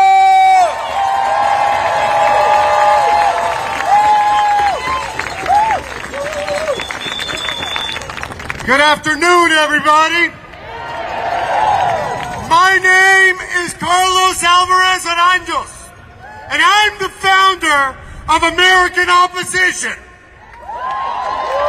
Thank you for joining us here at the Lincoln Memorial in the shadow of a man who once saved the soul of our nation. And thank you for trusting us to guide this movement towards the outcome we all demand, the redemption of our republic. Donald Trump has challenged the basic parameters of human civilization. He has uprooted right and wrong and somehow made it acceptable to be foundationally indecent. He has normalized behavior that has always been unforgivable. Fraud, theft, rape, carried out without remorse, without shame, and without the faintest flicker of morality or conscience. Worse than his crimes is the terrible truth that too many Americans have accepted them. That millions have allowed themselves to be dragged down to his level and rewarded his depravity with their votes. That is the burden we carry. That is the wound we confront. That is the truth we must face if we are to save our nation. None of us are immune to the impacts of ignorance and apathy. If we continue to allow those things to govern us, we will all end up paying a very steep price. Our children will suffer. Evil will advance throughout the world, and millions will die. History will not be kind to us. It will say that the American people failed to take their nations seriously and found a way to choose insanity. That Donald Trump bent us to his will and made us forget who we are. We must reflect on how far we've allowed ourselves to fall, to ensure we never forget how it feels to live with this fear, to finally learn the lessons that we somehow failed to learn from World War II. And once we have accepted our share of that responsibility, we must turn the page and choose reconciliation over resentment, courage over comfort, and truth over lies.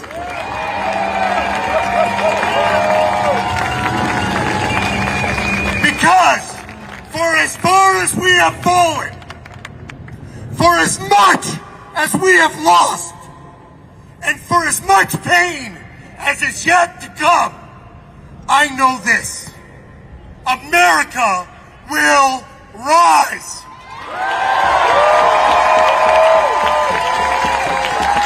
Donald Trump has thrown everything he has at us. He has insulted us, divided us, threatened us, and targeted us. And yet he hasn't even come close to breaking our spirit. He has revealed the worst in America, but in the process, he has also awakened the best. We are the American people, and our character remains unchanged. We stand for dignity, we stand for equality, and we stand for justice. America isn't good because it's great. It's great because it's good. Our goodness is our legacy. If we reclaim it and rise to meet this moment, there is no alternate ending. America will rise. And while too many of our fellow citizens have disappointed us and chosen evil, we vastly outnumber them, and we still live in a democracy. So for as long as we choose courage over fear, America will rise. For as long as we refuse to be divided, America will rise. And for as long as we remember that democracy is not a gift, but a responsibility, America will rise. The day is coming, and it is coming soon, when we will say that the American people stood up and removed a tyrant. On that day, our nation will breathe again. On that day, our people will dream again. On that day, freedom will ring again. And on that day, America will rise. Thank you very much.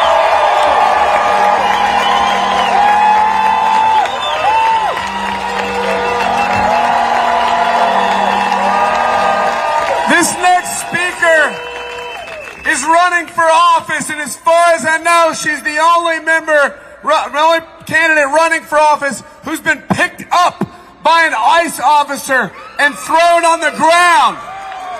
I want leaders that will put their bodies between me and fascism. Do you? Give it up for the incredible Kat Abou-Ghazaleh!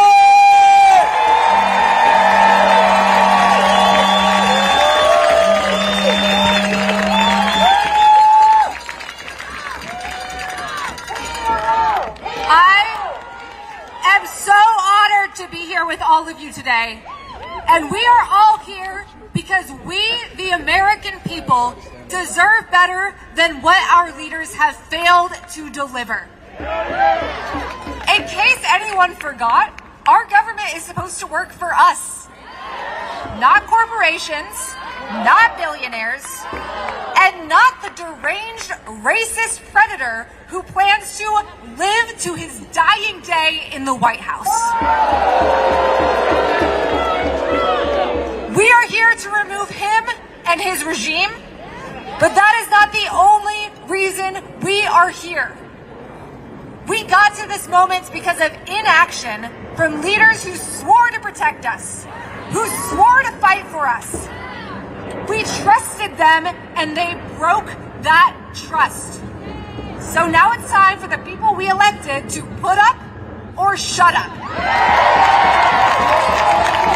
What do we want? Impeach? That's right. We are sick of excuses. We are sick of compromise with fascists. We are sick of leaders who think they deserve our vote. It is time for them to realize the old playbook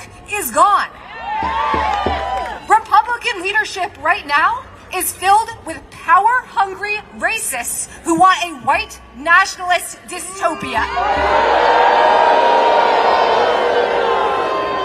And look, that's scary. I get it if some of our elected officials are scared of that.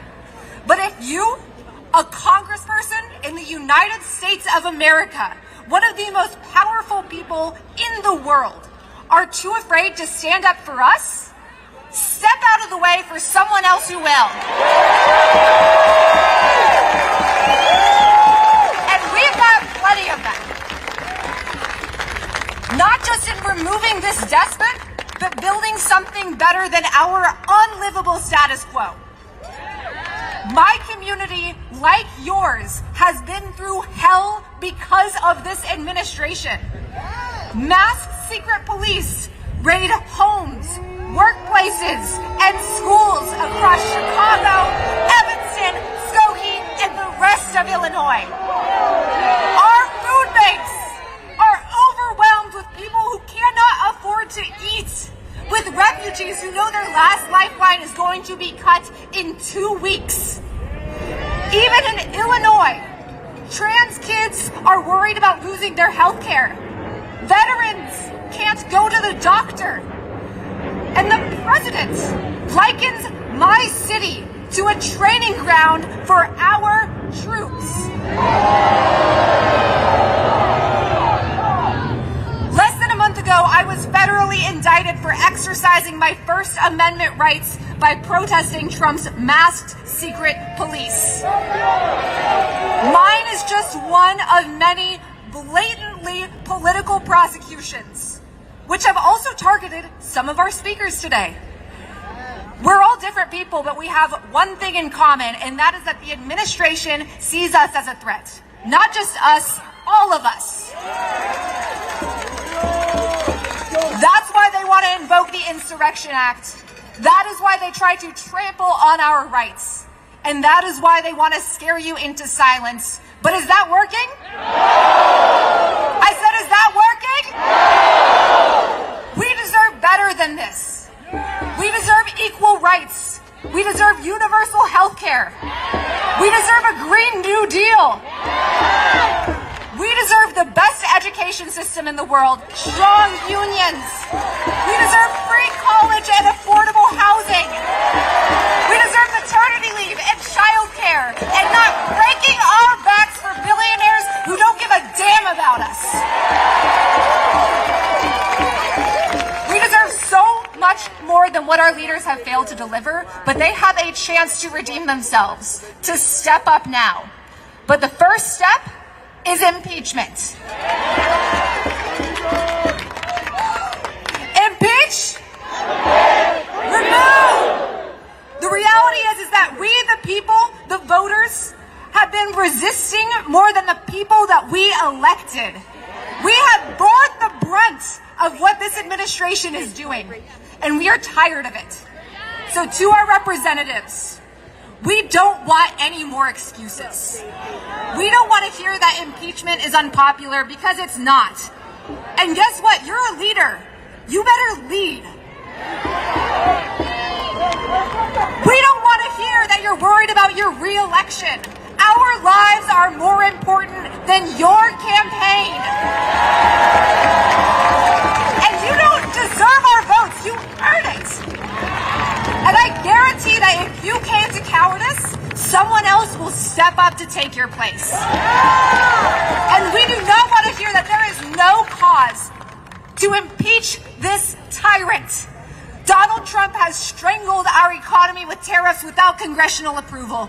He has deployed our forces against the American people. He violates international law, targeting civilians and cozying up to dictators. So answer to the people. Turn away from decades of political failure. Impeach this president, and we can make history by building a better future. I want to leave you with the truth that our leaders seem unwilling to face. Good things are possible.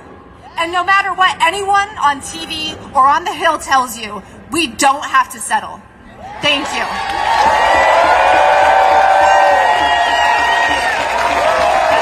Okay, everybody, we have one more speaker. I want to thank all the influencers that helped get this crowd here. It's because of these social media people putting their money where their mouths are and showing up with us that you're here. So thank you to all of them. And thank you very much to my good friend who's made it his job to occupy this city and fight this shit, Charlie Good Ginger!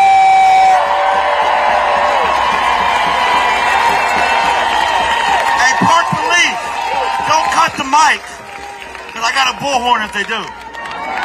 You're not going to silence us. I don't get silenced. Listen, we are at an extraordinary crossroads in American history. Not every generation faces the dilemma that we currently face. And there will come a day when we are asked, when you're asked, when we're all asked, where were you when the Constitution was being destroyed? Where were you when Congress was being usurped? Where were you when the Supreme Court was being hijacked? Where were you when a wannabe tyrant was ruling by executive order? Where were you when the president was turning the military against the American people? Where were you when the president was weaponizing the Justice Department? Where were you when the president was calling for sitting members of Congress to be hanged? Where were you when the Gestapo, state-sponsored terrorists they call ICE, snatching parents out of school pickup lines, workers out of workplaces, people out of courthouses, and attempting to do these things and make them legal? Where were you? And when I'm asked that question, I won't be afraid, because I'll say I was here today. When I'm asked that question, I won't be afraid, because I'll say I fought. General George S. Patton once asked the troops of Third Army, do you want to tell your grandchildren that during the Great War you was shoveling shit in Louisiana? I don't want to tell my grandchildren I was shoveling shit in Virginia while the shit was being shoveled in the White House. When my grandchildren ask me who I voted for in 2024, I got a clear conscience. Listen, I don't care who you voted for. I don't care how we got here. We're here now. Take your fucking red hats on and put your fucking good common sense on. I will not stand by silently. I did not watch this happen from my house. I did not surround myself in my privilege while my immigrant neighbors were snatched, while my trans neighbors were attacked, while my black and brown neighbors were attacked and being erased from history. I did not sit silently, and you should not either. I stood up and I screamed. And every single one of you here did the same thing. That's why you're here. You got in your car, you got in a plane, you got in a train, and you got your ass here. Because you too know that we cannot sit by silently. You too know that we're here to fight. You came to join us in the call for impeachment, conviction, and removal. So let me finish with this. The impeachment and removal of this wannabe tyrant, Diaper Don, will only be the beginning. But it will happen because of us. It will happen because of you. But we cannot stop there. We must drive out the bigotry and hate that put that motherfucker in the White House in the first place. Returning America to the status quo is unacceptable. After we win this fight against fascism, I'm going to say it again, after we win this fight against fascism, after we win, it is absolutely our responsibility to demand an America for all. An America that doesn't deport our fellow humans, but rather recognizes that immigrants make America great. We must demand an America that loves and accepts trans human beings, an America that recognizes trans rights are human rights. We must demand an America that denounces white supremacy and takes accountability for what has been happening to the black and brown community for centuries, an America that rights the wrongs of yesteryear. As a combat veteran of this country, I fought for that America. I fought for the America that I want to pass down to my children. And it's an America for all. So I will end with this warning to Donald Trump and to MAGA. If you think we can't stop you, if you think we can't win, In the immortal words of the president you wish you were, yes, we can. Yes, we can. Yes, we can. Yes, we can. Yes, we can. Yes, we can. Yes, we can. Now, who's ready to fucking march on Washington?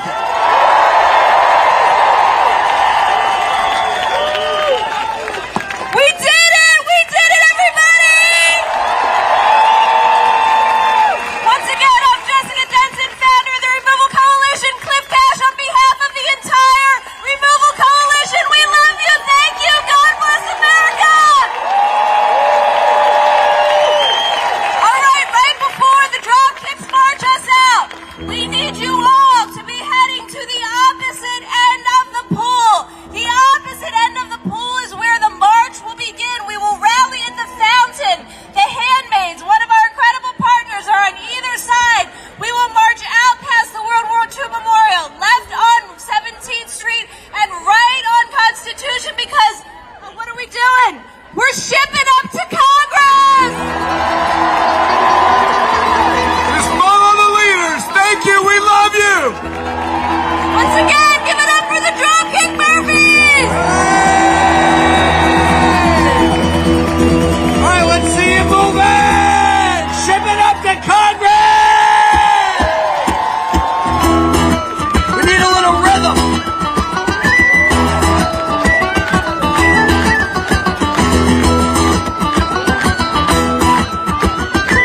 We've never suggested people leave our show before, so let's go!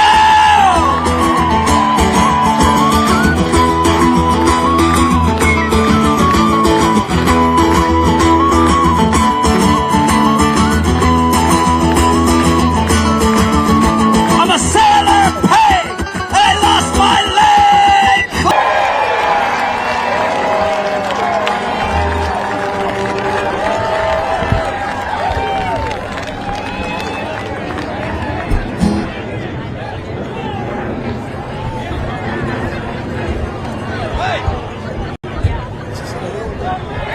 I love How's the everyone United doing? States. I love my country. But I just want to show you how important independent media And I is. want you to take These were the everything only with you. camera crews here. A bunch of independent journalists. We got Reuters, Mercado Media was here, and one other outlet streaming. No Fox, no CNN, no MSNBC, nobody else. Just us, Status Coup, of course, always on the ground, and then a couple of other independent outlets. So that's why independent media is so important in this moment, because we have a media that has failed us for so many years. Thousands of people out here today, and nobody showed up to show you. But we did. All right, let's get to the front. We'll get some interviews. Don't forget to smash that like button, share this live stream. Oh, sorry.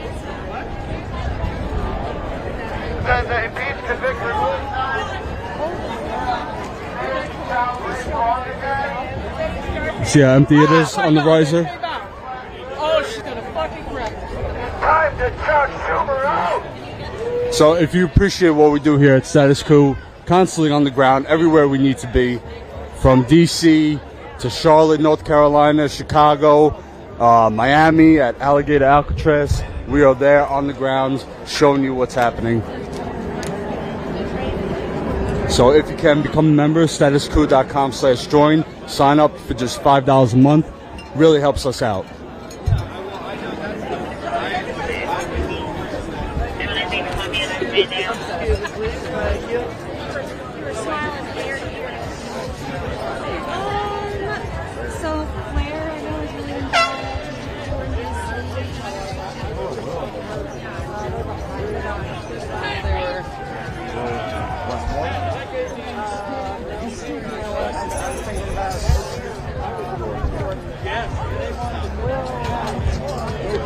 No kings, right here, guys.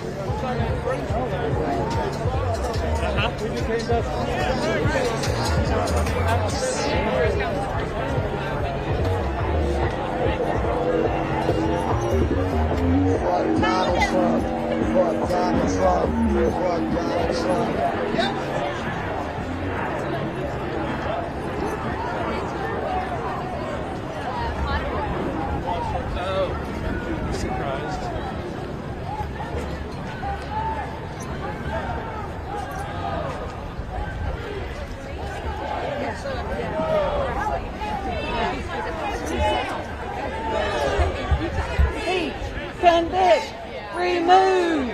Impeach, convict, remove. Impeach, convict, remove.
Alright, so we are come up to the front of the march. They're going to be marching down to the Capitol. Bring back memories. Reliving January 6th. Took the same march from the Washington Monument down to the Capitol. But it's not that type of crowd.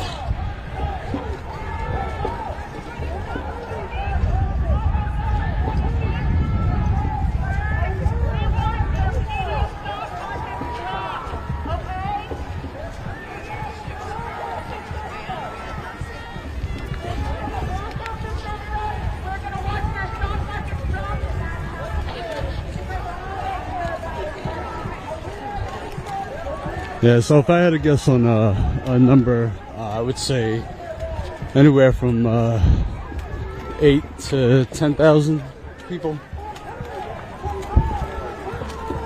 Impeach, convict, remove.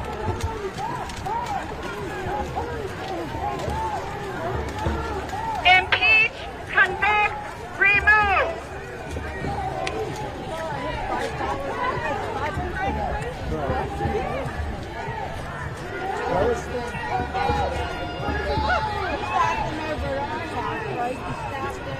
Hey everybody, I got one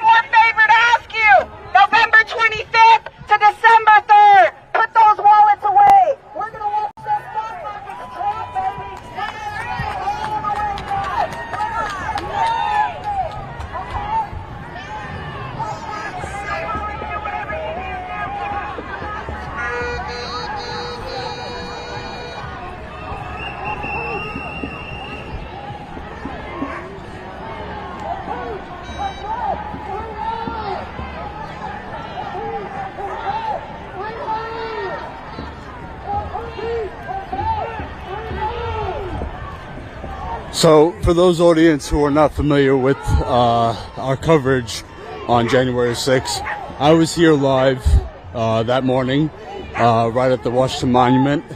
A whole bunch of speakers, thousands of people around.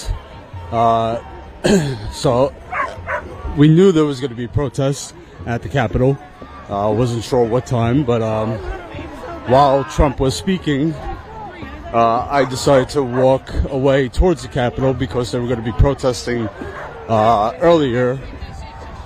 So I walked down there and got there just in time to catch the initial breach onto the Capitol grounds. I was live that day. I had about 30,000 people watching live the first couple hours of January 6th, and then YouTube actually took that live stream down. But thankfully, we had some of it downloaded.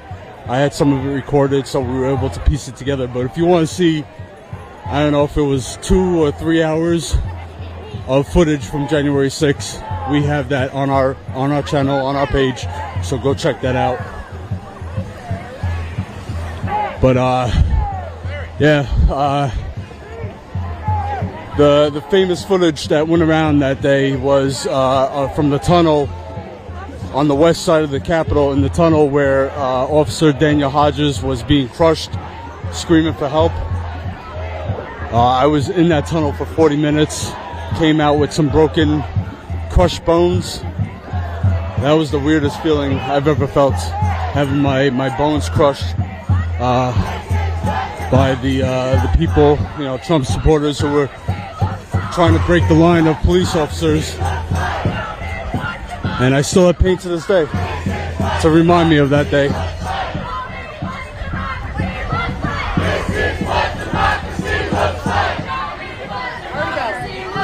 This is what democracy looks like. Show me what democracy looks like. This is what democracy looks like.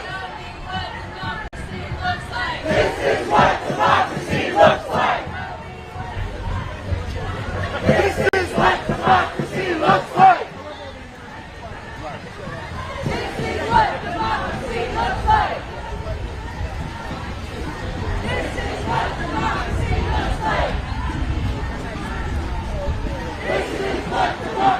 looks like.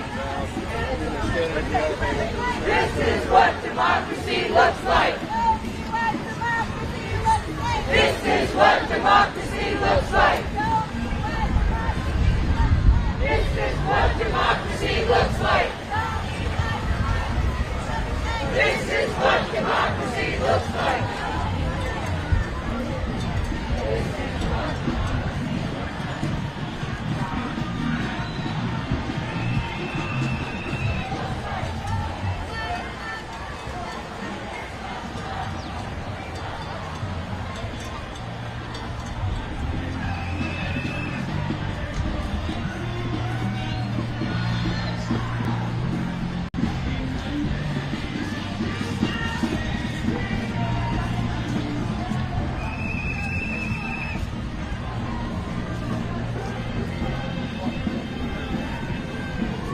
I'm not sure which street they're going to take.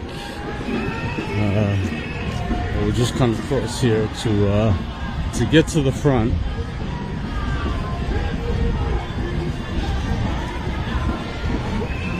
Thanks for hanging with us, guys. If you appreciate this work, become a member. StatusCoup.com/join. Subscribe to our channel. Super chats are appreciated.